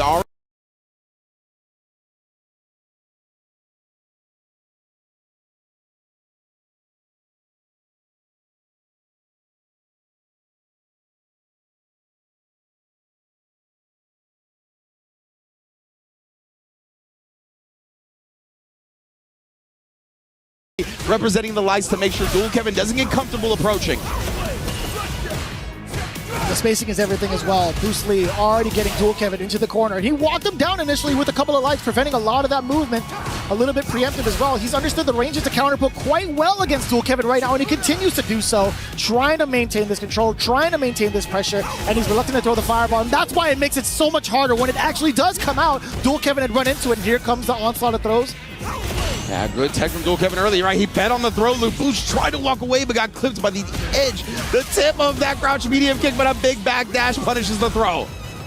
Oh, and then dancing on him a little bit of forward. It's a back dash, baiting out the throw and a crouch medium kick reward. We know how Terry gets down. Yeah, and then a little bit of a recalibration from the side of Dual Kevin, trying to understand what Bruce Lee's mindset is when it comes to introductions. Man, that standing leg kick, again, get a lot of mileage out of this up to this point. The roundhouse, the big counter poke plays. Now Dual Kevin is the one staying within range to force that normal first from Bruce Lee. Yeah, I like that, right? Dual Kevin immediately adjusting his ground range that he's playing at, kind of tempting Boost into a further buy-in. Super smart stuff.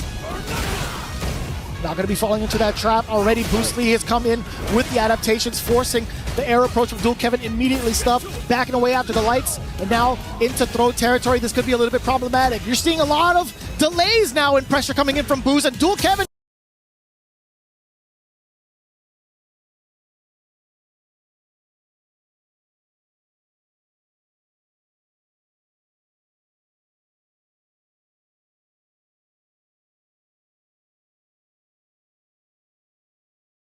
he's getting a little bit shook. Yeah. Boost is being very unorthodox with his timings.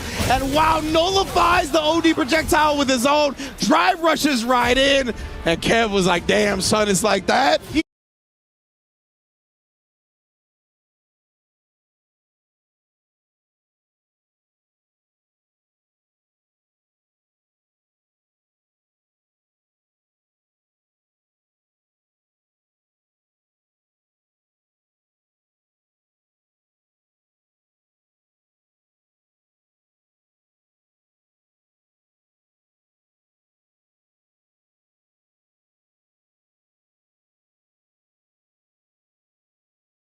He is perplexed, brother. Yeah, We talk that about was sick.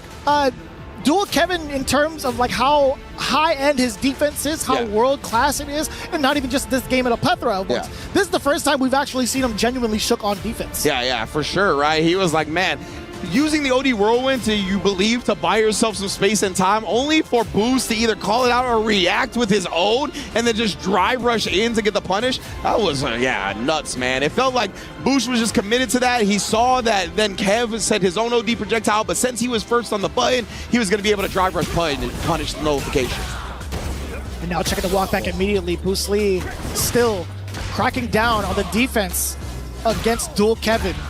Forward throw, breaking the guard, getting a little bit of a trade-off. Boost, damn, he actually ran right into that fierce. That was off the roundhouse again from Boost, right? Both times the roundhouse has not been working out. It's been the lights and the medium so far, and that's why he's going back to that. He's starting to adjust himself. Oh, coming to the bird knuckle, always a little surprise jump scare. And a slight imperfect parry from the side of Dual Kevin. Bruce Lee recovering from that, still able to get an opener against him. And now he's waiting for the normals, just at the right range. Dual Kevin, he was trying to strike first, and again, looking off to the side. Dual Kevin really is kind of struggling. Yeah. And you can tell, like, that was, I think, meant to counter hit the roundhouse, right? It was kind of at that range, but Boost just didn't press anything, allowed him to whip punish with the light kick. There's the roundhouse, finally connected with it for him now. And still keeps him within range of the low medium kick as well. Yes, sir. Having to be a little bit more unorthodox with the approach, going for the jump. And now Dual Kevin forces the burnout against Boost. The first time we've seen in the set. Yeah, 100%. They've both been pretty good about managing their drive meter. Boost did commit pretty early, ended up getting burnt out. But man, identifying the block string that's throwable. Didn't even have to spin super on that, and now he's back in the green. Damn, the scientists hypothesizing and actually getting results. And now getting the big throw, big punish counter against the parry. This is pretty huge. Boost can seal it out with one more throw, which he does. Dual Kevin has been stumped so far, and he has really been showing. This is the first time we've physically seen him show this much emotion during a set of frustration. I want to say like a frustration type of emotion. Yeah, my man looks exasperated. That's the word I want to use when it comes to how Dual Kevin has been reacting to all of these matches, right? Yeah, he is definitely searching for answers right now. And it's time to dig deep, right? It is 2-0 Boostly. You cannot afford another L before going into loser's bracket. Not gonna lie, Dual Kevin hit us with the Nikki from Obsession. He had the same exact look. He's like, oh what? no, bro. Break free, Dual Kevin, break free. Somebody get the one wish willow, man. We shall see, though, man. All right, he's starting to look a little bit more like his normal self. Ooh, nice. Oh my god, and immediately thwarting any chance of offense. And with the side switch, Boostly is just so meticulously ready for this. Musa is a great momentum killer, man. He'll make a big bet defensively that just stops you in your tracks, which we saw there. But Kev starting to pick it up again. Nice immediate throw, beating the button attempt. We saw a couple of things from Boost, right? He's up 2 games, so mentally maybe he's thinking to himself, I gotta close it out now. You saw him take a little bit of a dash and kind of steal turns, but keeping it back to the groove that he had earlier. Now exposes the low forward, empty jump into the light, gets a counter hit against Dual Kevin. The defense, a lot of the delayed punts too, but this time coming in from the heavy, naturally delayed. Oh man, Dual Kevin doing a good job that time, right? Didn't wake up with a button, didn't wake up with a reversal because we saw Boost. Not actually a kill yet. Wait a minute. ODDP anti-air. It's anybody's game here. Dual Kevin is still incapable of chipped out. That can't be what he wanted. I have to imagine he wanted to move forward and do fireball and ended up getting DP. The inputs behind lock and key, my man, that sucks. For lack of anything better, anything sweeter, that's actually the prime word for it. That does suck, man. Yeah, man, you can't imagine that's what he wanted at all. No, not at all. Oh, I got me good. Sometimes you gotta be blatant with it. That's so true. That is just so true. And it's so raw, right? Like, just those types of things as you get into the set, there's just so much going for both characters, both players, I should say, and then that happens with Dual Kevin. Speaking of which, the glimmering light at the end of the tunnel. We do have the Asar, the first time we had seen it, right? Yes, indeed. Yeah, actually, Asar has been definitely on the sidelines in this set so far. Nice. Wake up with the ODDP again. Boost. Been very on point with that so far, but he was below 3 bars, so he want to commit to the driver's cancel off that crouch medium kick. Good observation. I did have a little bit of a head tilt on that one because I thought maybe the drive rush would get him into like level 3 territory, but again, he is down around technically. Oh, and Dual Kevin's going to take advantage of not a big cash out from Boost. Because, yeah, you're 100%. Even if he burns himself out, he has enough mirror to kill in that instance, right? But he just doesn't know if it's going to hit. You can't really hit confirm the crouch medium kick with drive rush cancel. So he didn't want to commit to it, knowing he'll be in burnout. And unfortunately, that just slipped through the cracks. And Kev now bouncing back a bit. Got a dub on the board. Hopefully that builds the confidence that gets him to where he needs to be mentally. I have to give the robot Boostly a little bit of benefit of the doubt. You know what I'm saying? I know, right? Like, oh boy, I've seen him do that a couple of times in a couple of instances. You know what I'm saying? Yeah. But at the same time, you are absolutely correct. I think like when it comes to the amount of frames that you have from that cancel window, it is just rather daunting to even try to attempt to do so, especially in that moment. If it's a hit, great. If it's a miss, boy, is it a miss. Yeah, exactly, right? Like, there's ways you can kind of cheat it a little bit. Notice that your opponent all of a sudden started standing, and then you commit off that. Stuff like that, right? To where you can cheat the reactions a little bit. But when it's like raw, it's literally physically impossible. So definitely Boost in that moment. Just didn't want to commit in case he got burnt out. Knew he was going to be in a bad spot. Kev takes full advantage. Let's get into game 4. Let this go down to the wire. Again, these guys are so fun to watch right now. Being able to see all the adaptions and even the block, the defense, yo, Boostly not giving any sort of free hits against Dual Kevin. That wasn't plus frames, but that's what Dual Kevin still did not take immediate advantage. Boost establishing the throw here. Gonna let that bar build back up, but instead Dual Kevin gets the punish counter. That's huge, honestly. Yeah, that's the second time we've seen in the set so far. Dual Kevin now starting to get familiar, actually more comfortable with the ranges in which Boostly will throw out some of these fireballs. And again, because he hit it there, empty jump. Actually stuffed him in his tracks now. Boost above the 3-bar threshold yet again here. Did you get the tick throw? Dual Kevin gonna charge the Cyclone. Not all the way through, he's not gonna get like the lingering buff. I like Boost sneaking in a raw dash in this instance as well. Raw dashing a lost start in Street Fighter 6. Runs into a whirlwind. That was a hair hit though. Maybe a little bit funky of a conversion in that moment. Too close for comfort. Indeed, Dual Kevin here. Can set the Asar. Can't quite find the route to straight kill off the conversion, so set up his best opportunity to take the dub. Oh, try reversal successful. No way! Ooh, sniping him out with the level 1 here. Set point.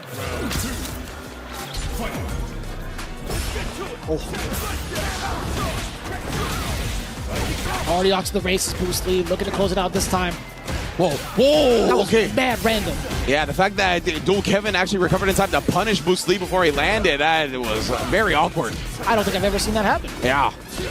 Oh, and then a little hezzy from Kev right there to blow up the fuzzy defensive button. Love that. Oh, but too happy with the chops. Boost is going to be able to get the whip punish, the side switch as well. Put that fierce on him. Backdashing, trying to dance on him with the plus frames. Catches him holding back, and now it's looking real scary. Oh, he messed up the conversion. He actually could have killed from that. And Dual Kevin actually was willing to let go off of that sequence. He thought he was dead as well. Yeah, he saw her established. Yeah, he's trying to build in these delays just in case Boost comes with a reversal. Barely missing the fireball as well. Level 1 does enough damage. Boost Lee continues wrecking shop up against Dual Kevin to move on in EWC upper bracket side. My man ripped the page off the notebook. He's like, that's 1 down. I'm putting that in my pocket. I don't ever have to look at this page again. I got Dual Kevin in my pocket, now moving on into the next match. What a showing from both ends. And that was kind of dicey, man. Yeah. We saw 2 execution errors from the side of Boost Lee, but thankfully enough for his side, I should say, it didn't lead to any big deficit. Yeah, especially because he got those dubs early, right? Playing with the lead, it gives you the luxury of some execution errors later. Beautiful stuff from Boost here at EWC Day 2.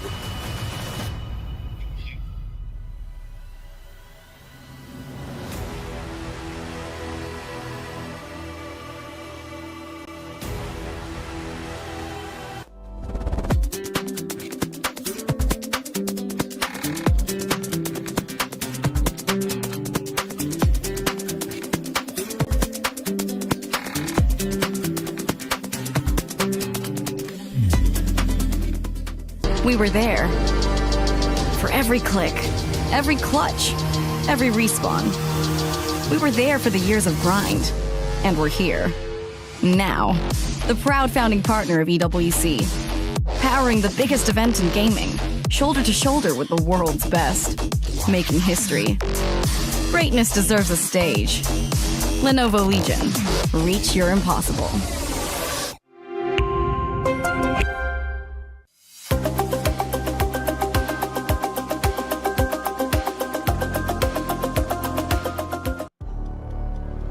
And one of the matchups we are definitely been looking forward to, Xiaohai now takes the stage, our reigning EWC back-to-back champion going up against Phenom as we get ourselves ready here in the rest of Group D for the upper bracket.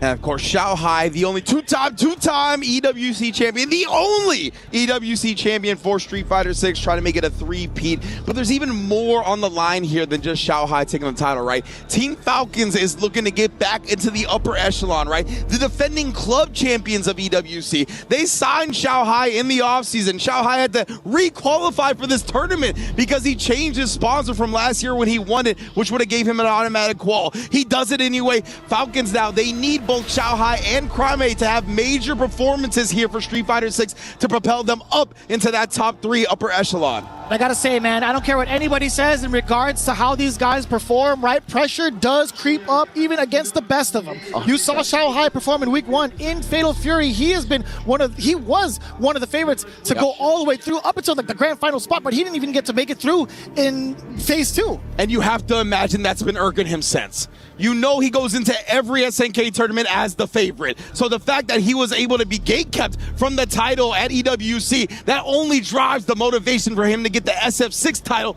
that much more. By the way, his jersey is complete fire with the 2 stars above the Falcons logo, indicating his double EWC championships in Street Fighter 6. Actually ridiculous. Man, he got the Hajime no Ippo championship stars, the championship defense. Oh, yeah. That's actually sick. What an idea. Really sick custom jersey right there. there. Big ups to Falcons for that one. But on the other side, of course, we've been ignoring his opponent, Phenom, who actually defeated Xiao Hai at, I believe, Evo Vegas 2025. So yeah, it's been, honestly, on paper, Phenom has beat him the last time. But look at this. The results are in yet again. 94% from Xiao Hai, but it was 83% from Dual Kevin. So we shall see again. All the favorites on paper in this round one from Group D, it has not gone their way. My man leaned all the way in. He's like, I know you like these stats, bro. Let me let you know. This is what Chad said previously. But damn, this is it's so valid. It is absolutely so valid. Looking into the matchup, Cammy versus Mai. Now, a little bit of a tidbit. Obviously, if you guys have been following along throughout the seasons of Street Fighter 6, you know, Phenom had obviously been very committed to the Cammy for a good amount of the time. He has shown off the Mai recently, right? As of last couple of months, not months, I should say, maybe like for as long as Mai's been around, right? He's been dabbling a good amount, and he shows it off on streams.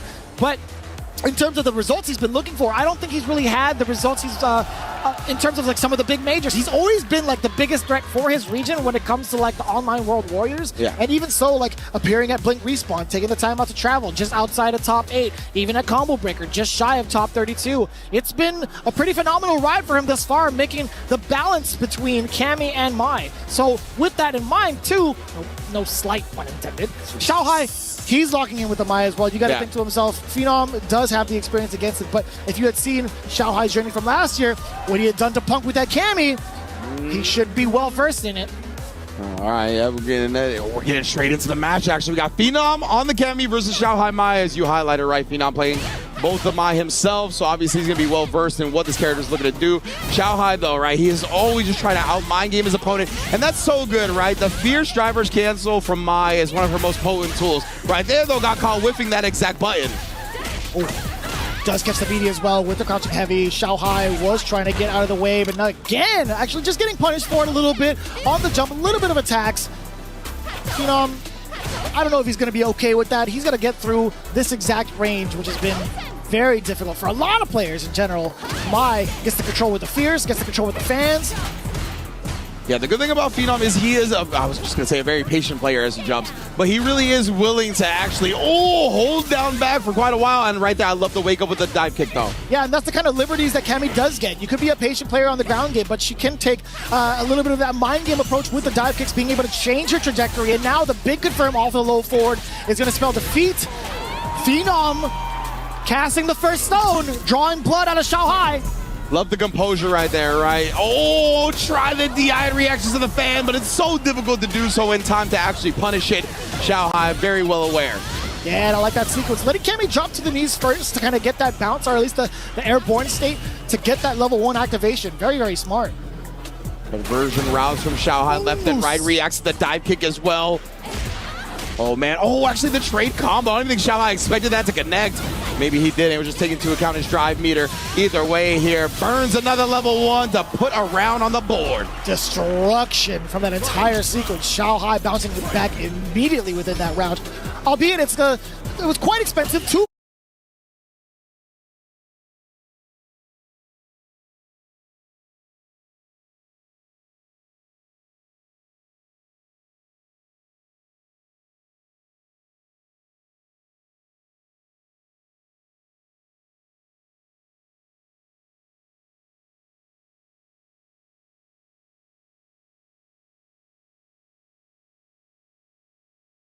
Bars down the drain, but it's still well spent. Phenom, he's locked and loaded with 3 bars. He's at the right range where he could possibly go for like an OD dive kick, or even maybe try to sneak in another jump in, but no, Xiao Hai off to the races yet again. Stopping the dash in its tracks. Yeah, that was definitely a little tricky maneuver from Xiao Hai, but Phenom was ready for it. And back to establishing this game here. You saw the backdash right before that, right? Xiao Hai knew Phenom was going to look for something like the dive kick. Yeah, it was just a matter of time, right? Phenom was kind of inching his way towards Xiao Hai little by little on the ground, but this level 3, it prevents Xiao Hai from throwing out some of these fans from further ranges. Good call, Rich. Yes, indeed. That's what he's looking for right now. That's why Xiao Hai was holstering so much of the fans in this instance. Phenom is sitting on that level 3, and I like that, right? It was off the Fierce, and it actually is -4, usually if you don't cancel into anything where you're trying to bait out a reversal. So I love that from Phenom. I think a single hit from both, right? Oh my God, single hit from both. We do get a double DR cancel if need be. And Mike could definitely build up to that level 3. And she should have advanced super as well, or enhanced super, I should say. Holy shit, Phenom! That's some teaching! Xiaohai! That was a little bit of a nervous decision, dog. That's all I gotta say about that one. That was a little nervous. I immediately reeled back from my seat. I looked at Range. I'm like, yo, what was this decision right now? He was mad far. Yeah, because usually we expect some type of visual deception to bait out the throw, right? My man, Phenom, was parked down back. Oh my goodness, Mrs. Xiaohai back in the building yet again. We've seen her presence at EWC bolster Xiaohai to championship after championship. She's gonna be in the crowd yet again. Phenom now taking a little bit more liberties in the start of the matchup, going in for the OD dive. Xiaohai not ready for it this time. Man, Phenom calling out the fierce drive rush cancel with that jab. I got to get into it again in a little while, but man, that was so good. Right now, though, Phenom carrying into the corner, trying to whittle down that drive gauge. Very, very smart. Damn, son, the fierce preemptively stopping whatever it was that Xiaohai tried to present. That normal just getting stuffed. Beat to the butt, you know, couldn't actually punish in time after the back dash, but Xiaohai does avoid the throw. Burn to Phenom out in this process.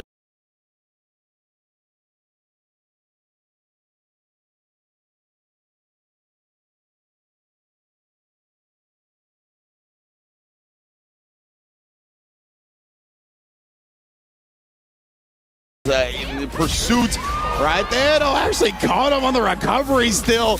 Phenom is rolling right now. And oh man, we've talked about how the favorites have looked in this group, man. It's going a similar way. Barrier conversion on the side of Xiaohai. Another counter hit. Actually gets the drop. Phenom getting the side switch at the cost of a lot. Damn, he tried to go for the meaty spiral arrow. Xiaohai prepared for it. Oh, and then again, just trying to harass right now, right? Trying to beam to the button, but this time calls out the fan with a perfectly timed jump. Wanted the throw, but oh no! Misspaced, mistimed, whatever it may be. Xiaohai takes full advantage. Actually can't get the DP extension. I don't think it was enhanced. Oh, he puts himself in the corner, oh my gosh. And yes, indeed, Phenom let it rip. He was like, the onus is on you. I'm up around. Let's see if you got the defense. You don't. Phenom up 2-0. And that is huge, right? Only having to spend that one bar. And actually, no, that was for the game. It didn't even matter. That was death. Phenom taking advantage of some of the decisions that Xiaohai has been making. He is rolling it with it right now, Ringe. The ninjas in pajamas, people in the building as well, showing big support. But yeah, the fact that he was up around is why I think he just let the DI rip, right? He had a sliver of health. If Xiaohai presses anything, he dies. The DI doesn't go through. But he was like, I'm up around. I can risk this. If it hits, I win the game. Beautiful risk-reward calculations in the heat of the moment. I just thought it was the right thing to do. Yeah, exactly. You know that's what he's gonna say. I can't wait to talk to him after this moose. set. I love being able to hear or talk about philosophy in general with Phenom. This guy's a real book reader, I'll tell you what. So crouch medium kick reversal from Xiaohai. I let Phenom just dance on him from that range. Did at least get him out of the corner, but now we're back to the mid-screen. Oh, recovered in time and punishes the dive because he got closer with the drive rush. Trying to tread softly. I was going to say that a little bit ago before Phenom actually went for the jump. Treading within that medium range is so dangerous against mine. Oh, and again, that's the fierce that we were talking about, right? The driver cancel into the delay. He's trying to bait out the OD DPOS. So yeah, when you do that, right, and you try to bait out the OD DPOS, it does leave a gap where you will be punished by a jab. That's what Phenom did earlier. So we're going to see how that kind of meta develops going forward. Again, right, he's not going to do it, though. Looks like for now, Phenom doesn't want to actually challenge that. In case Xiaohai does press a button a little bit early and frame traps his attempt at challenges. Oh my god. That was bad plus, by the way. Oh yeah, you saw the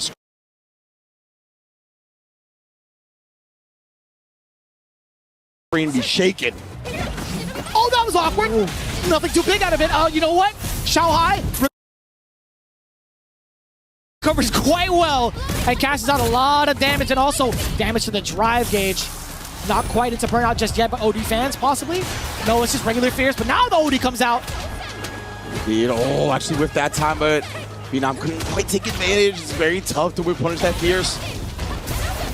Oh, give me that! Phenom doing such a good job getting the throw. That's going to allow him to preserve this meter.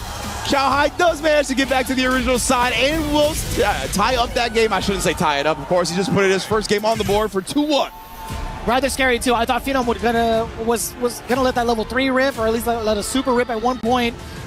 And I totally forgot. And I was talking about the kind of pressure that Xiaohai can get. There's been so many moments where he's been so reluctant to do these types of pressure. He'll always delay his normal so long as Phenom has meter on the board. Any super meter on the board. Jesus, that was a tough sentence to get. What is happening? My mind is melting from what I'm seeing right now that I can't even keep my composure. They're getting very high level and they're doing certain things that you don't see a lot of, right? Like the way they're kind of routing around these fierce drive rush, cancel mind games, and just in general, right? Like Xiaohai is baking in a lot of delays just in case there's a reversal at any moment. He's really respecting that a lot. Phenom's been able to take advantage of some of those moments by putting in normals rather than reversals, right?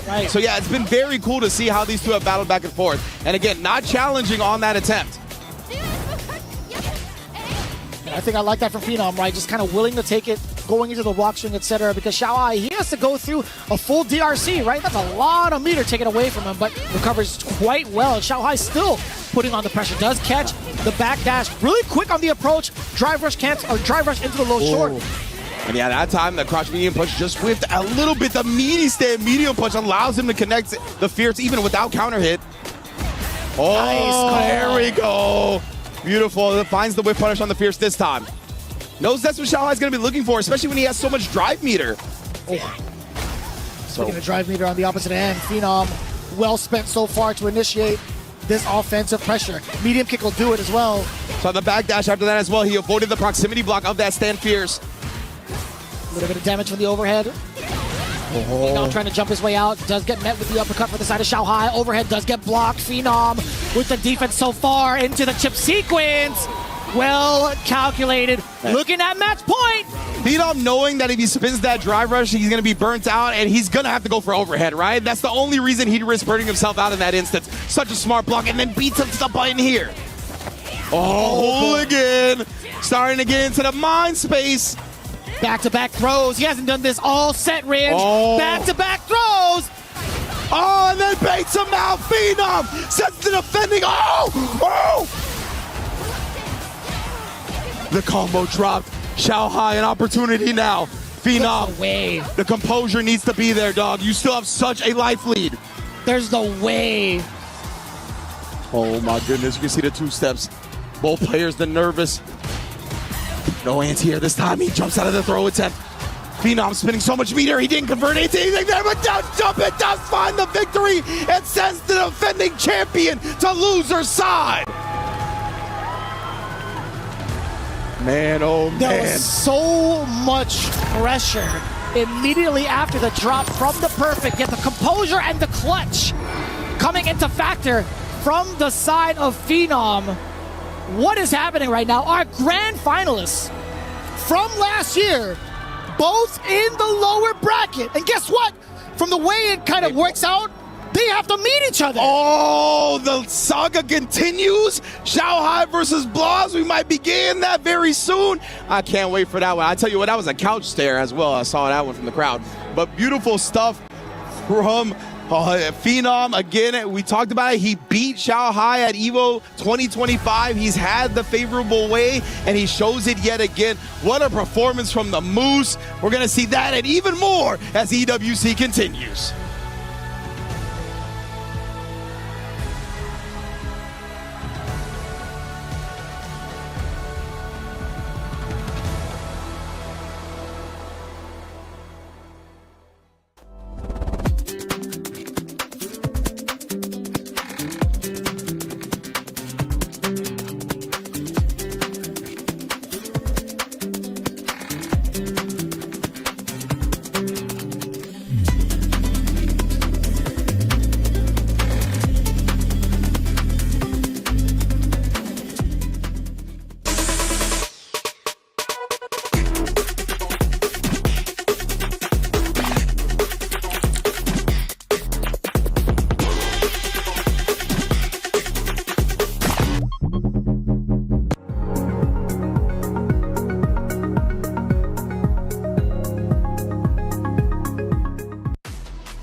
Well, Group D is the group of death for a reason. 1, 2, and 3 from last year already falling down to the lower bracket, forced to fight for their life in the tournament, protect their key at all costs. And Shanghai going back to back to back.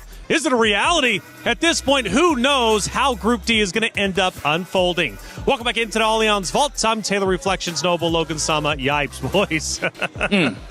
Yipes, talk to me, man. This is insane. I mean, look, at the end of the day, you want to see the consistency from Shanghai, but of course, we've been saying this like a broken record. The competition is fierce, and Phenom, we are not surprised that he's doing this well this tournament. You got a green jacket on, bro. What are we calling this group? It's not Group D, it's Group DD, right? Stands for Doomsday, ladies and gentlemen. Doomsday indeed, bro. It's actually insane. Let's go to third match, though. Bruce Lee coming in big 3-0, or 3-1, excuse me, over Dual Kevin.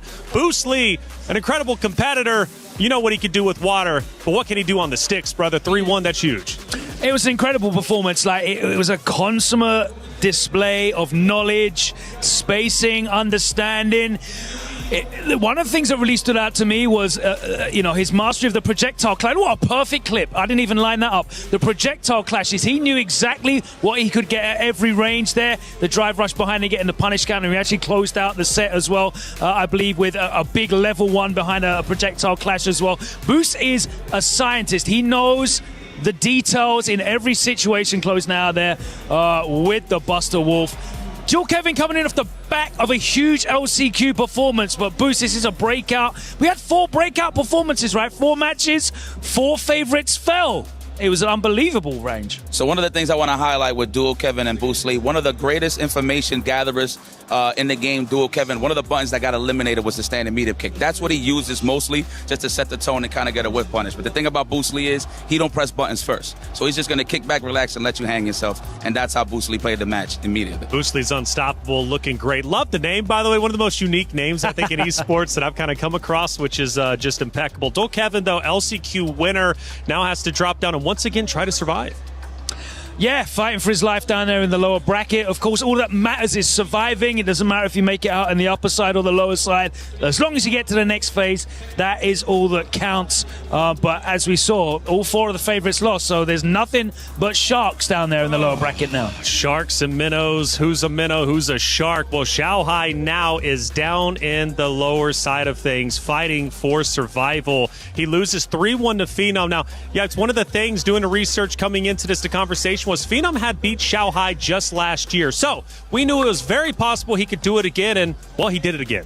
I mean, again, we all know how great Phenom is, all the way from Norway, of course, always been representing for years. One of the most consistent players in the game. So at any given day, he'll give you a great performance. It's just when and where is the question.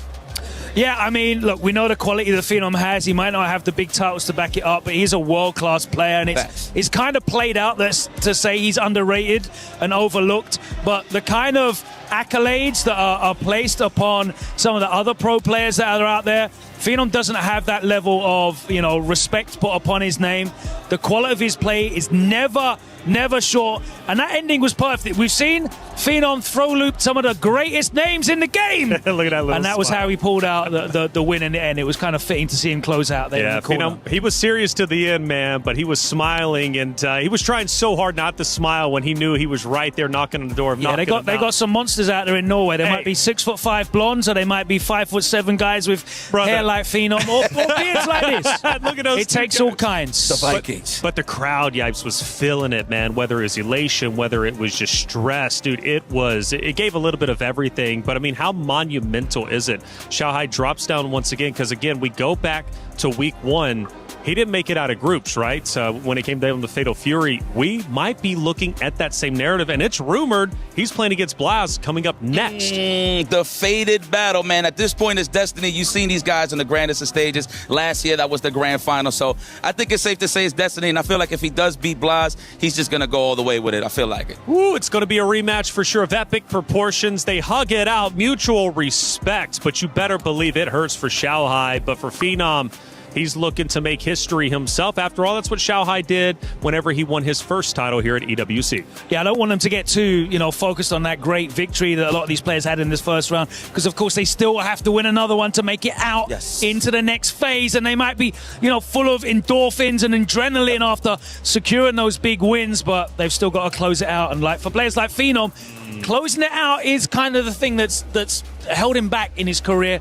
See how he gets on in the next round. That's right. Yipes. Got some stats up here for Phenom. What are we looking at? Total whiff punishes, I mean, that's definitely to his rapport in terms of how he loves plays. Footsies. Yep, the footsies is definitely one of the greatest, of course. Shimmies not so much, because people respect Phenom's offense so much that they are going to take the throw. So that's why you ain't see too much shimmies. I mean, combo drops literally was towards the end in the clutch play just to finish the job. big drop there on the... Big of a choke. I thought it was going to happen. The magical moment for Xiao happened last year with Punk, if you remember, but definitely wasn't the case here. Logan, let's move into one of my favorite segments. We have a chance to look at the chat comments, see what they're saying out there. What do we got for number one? I haven't got my glasses on, so please read that kind of weak chat. I'm not too sure about that one, but it was a good day for Phenom. We'll say that for sure. Shout out to my man Agast MK. I see you, my brother. Agast MK. If Phenom loses this, I'm blaming his barber. I like that. Facts. Is it that bad? I didn't even have a chance to take a look. Bro, it looks like one of those Dagestani hats, but he's had the same haircut for years. There you go. I can't tell if he gets to it's very normal. He loves that. He loves that style. Phenom outplayed a stronger character. What do we think? I think that's fair. Cammy's still very good. A lot of people still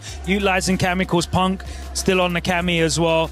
But we know that Mai is definitely a deadly tool in the hands of the world's best. We see a lot of Mai, not as much Cammy anymore. So it was definitely an achievement to overcome that. Well, the haircut might be wild, but the gameplay is even better. Hey, Trav, we've got Falcons. What's happening with them? I hear you're with a special guest. I'm joined by Jordan, the Global Director of Esports for Team Falcons at the moment. I think it's fair to say that you're not having the start that you expected when it comes to the club championship overall. I'd love to know a bit more about your recruitment process when it comes to picking up players, picking up teams that allows you to be in the position where you've won it twice and are going for a third. Yeah, well, as you say, we didn't start correctly at the EWC, but we have still plenty of game that can make it happen, and we can have a lot of points.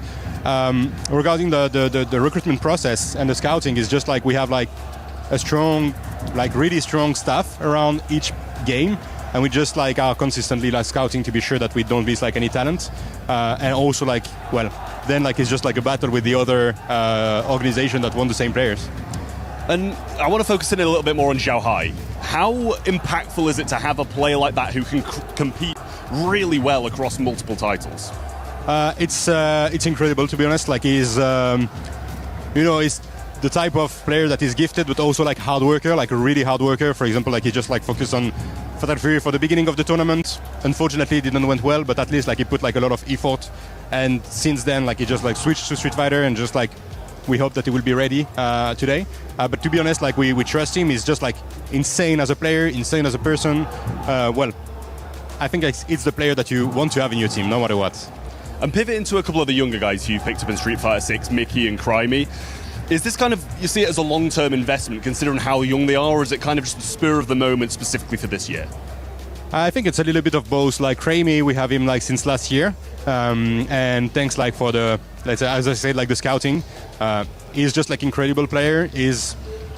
He has something different, we have to say it, and it's just we have to help him to grow and to get on the level. So I would say this one is more on the long term.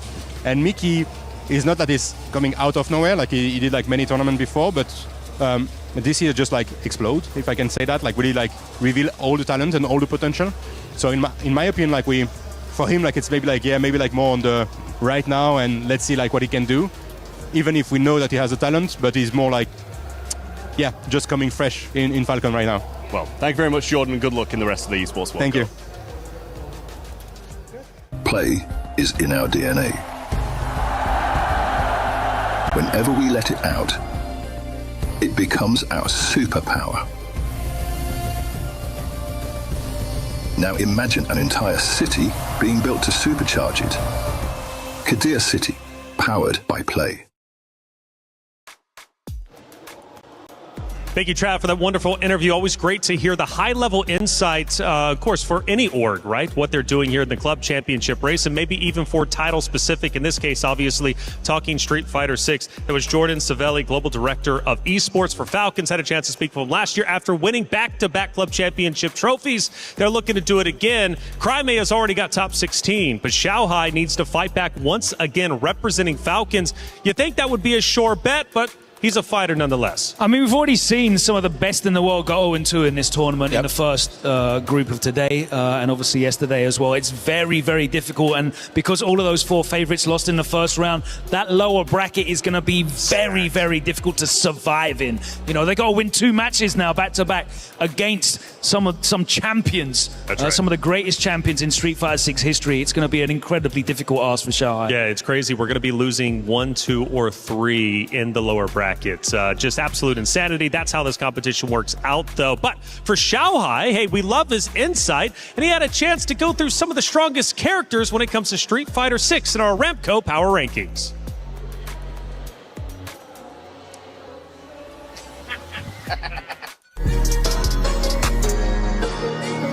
大家好，我是 Falcons 的小孩曾卓君，这是 EWC 街86的分组情况。那我现在就对 A、B、C、D 组做一个预测。A 组的话，朱黄就不用说了，他非常的强烈，有夺冠的趋势。我可能比较看好这个冷门一点的 Hibiki， 因为我觉得他打法很难预判他要做什么，所以这一组比较看好的是 Man、RD、Kobayashi、Miki 还有 Hibiki。B 组啊，首先比较看好 Angry Bird，Angry Bird 真的一直以来真的很强，有点看好 Prime。Punk， 然后 CPT 的冠军。C 组的话，最强我感觉还是福斗啊，还有 Hino、重松啊 ，Hikuchi 吧。到了我的组了，比较看好我自己啦，雷萨、Plus， 还有给贤吧，贤是我兄弟。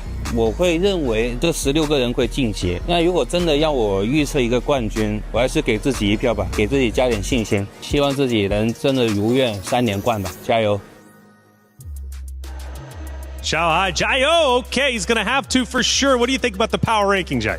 I think it was solid. I mean, some of the people that he picked, he already saw that they got bodied, so it is what it is. But, I mean, he was safe on the money. But, again, so much that competition, you just can't base it off of the names alone, man. So I feel like the competition gets better and better each and every year. The thing is, everybody here is world class. There's no one's making up the numbers in this 32. Everyone here is a killer, and that's what we've seen in these matchups. Doesn't matter who people think are the favorites. Doesn't matter who the people at home are voting for their favorites. The results can go either way. It's the form on the day. Whose fortune shining on? Who's feeling the energy here? Who's going to deliver?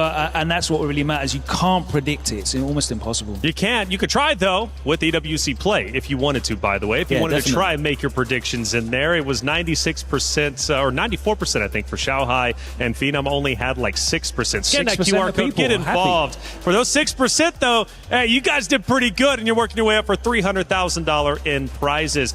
Coming up, though, we've got 2 winner bracket matchups. Winner will move forward to top 16 just like yesterday, but 4 keys inevitably are going to be crushed. Tournament lives will be ended, and for 1, 2, and 3, we're going to be losing at least one, maybe even a couple of them. Coming up, though, I believe it's going to be Syed versus Gachikun. Yeah, that's going to be a good matchup. What do we think about the first one? Yeah, they're both very, very experienced. Gachikun, of course, Capcom Cup champion in Street Fighter 5 back in the day. Syed, a very accomplished player, going all the way back to Street Fighter 4, where he emerged as a teenager as well. So a lot of these players you're seeing, they get into the game and they just have long careers competing at this high level.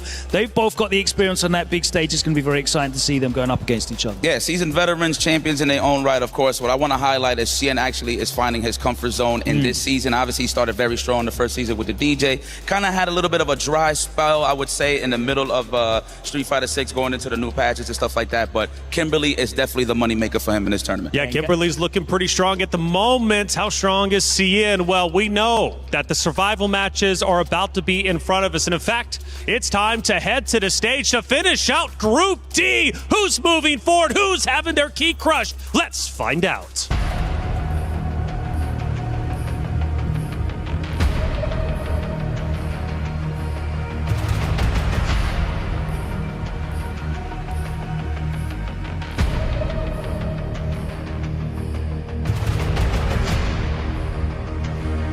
This group has been absolute insanity up to this point. IFC Yipes has crowned this group. He has donned it Doomsday, and with good reason. For good reason, because look at this. Every single favorites lost in round 1. Arguably, I think the guys who expected to move forward just lost. Everything's up in the air. Key's about to be crushed, but more importantly, players are about to qualify to playoffs. Before we do get to our next match, I gotta have a little comment to the chat. Some of y'all do not know ball. 94% said that Xiaohai was gonna beat Phenom. Now, don't get me wrong, that's a good match. 94% is disrespectful, and that means you don't know ball. I'm lying. Am I lying? I can't lie. Phenom also has a good matchup, usually. Legendary. He's beaten him before. He's my guy, man. Phenom, man. I'm happy when I see Phenom win, But when it's talking about legendary players, you see what is in front of us. No. Oh my God, he's breaking the entire stage. That's so not time sorry, to crush brother. the key. Rob, the key crusher is there, brother. I didn't That's crush not your the job. key. I am not letting you close to the key crusher today. Okay?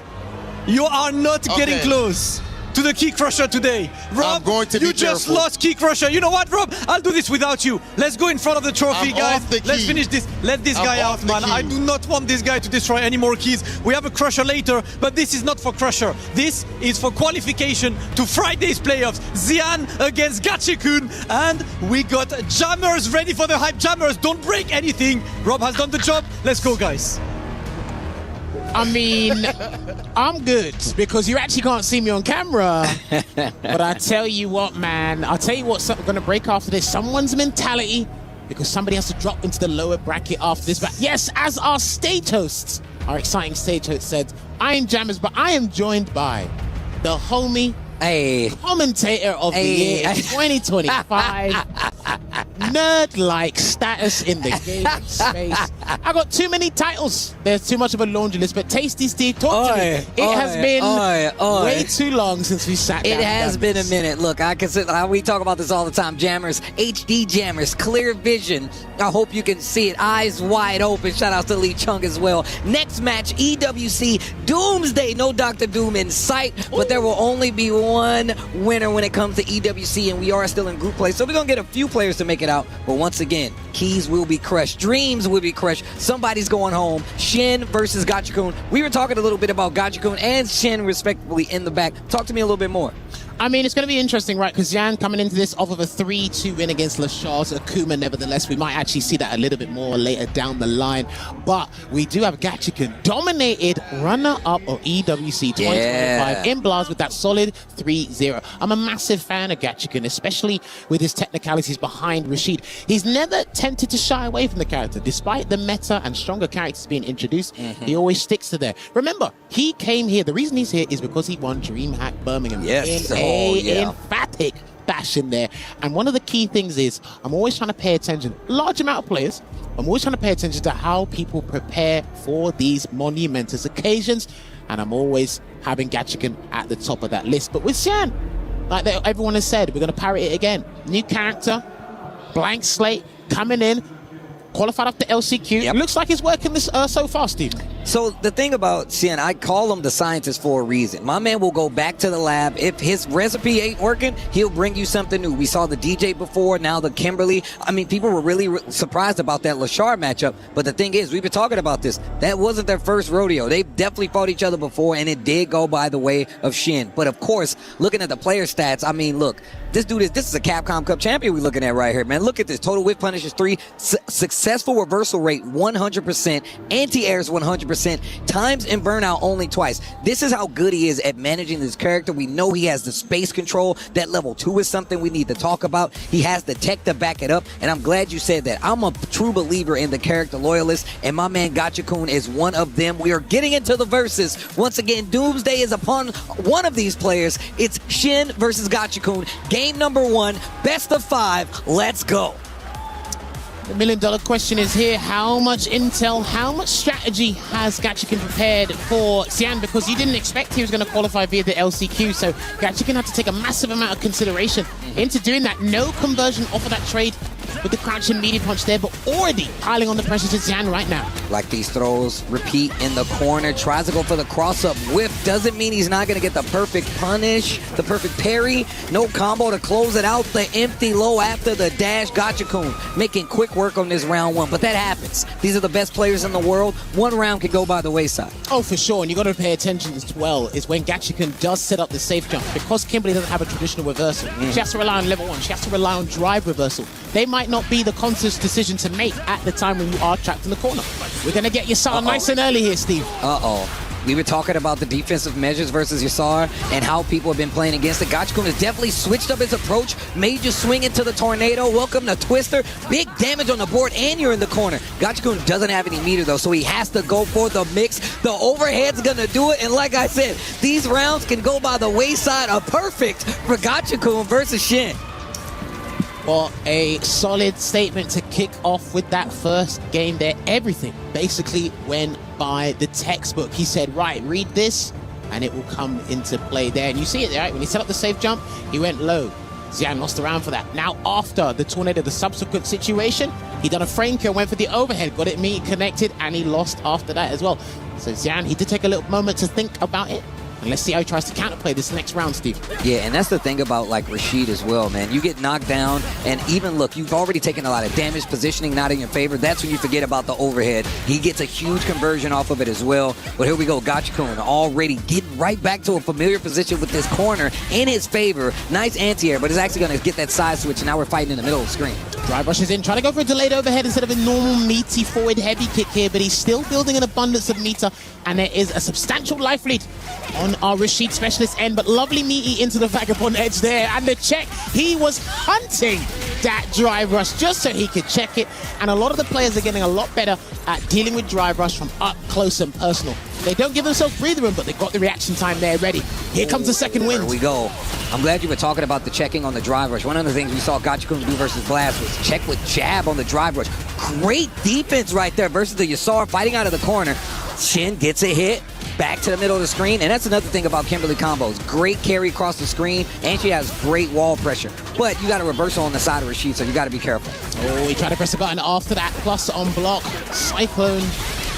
Into the level 3. Turn my music up. It's going to last a little second. This power-up is definitely something you can use versus a character like Rashid. I think he can try and risk a burnout here, Xian, and it looks like he tried, but we saw a perfect parry on Gachikun's end. Try to go for a shimmy, but Xian gets perfect parried. That would be one of the most pivotal parries here because Xian has no meter to deal with. Drive gauge offline, which guarantees the stun. I don't think he's dead from this combo, Steve, but he will build a Yasar. The level 1 might barely do it, but I'm not sure.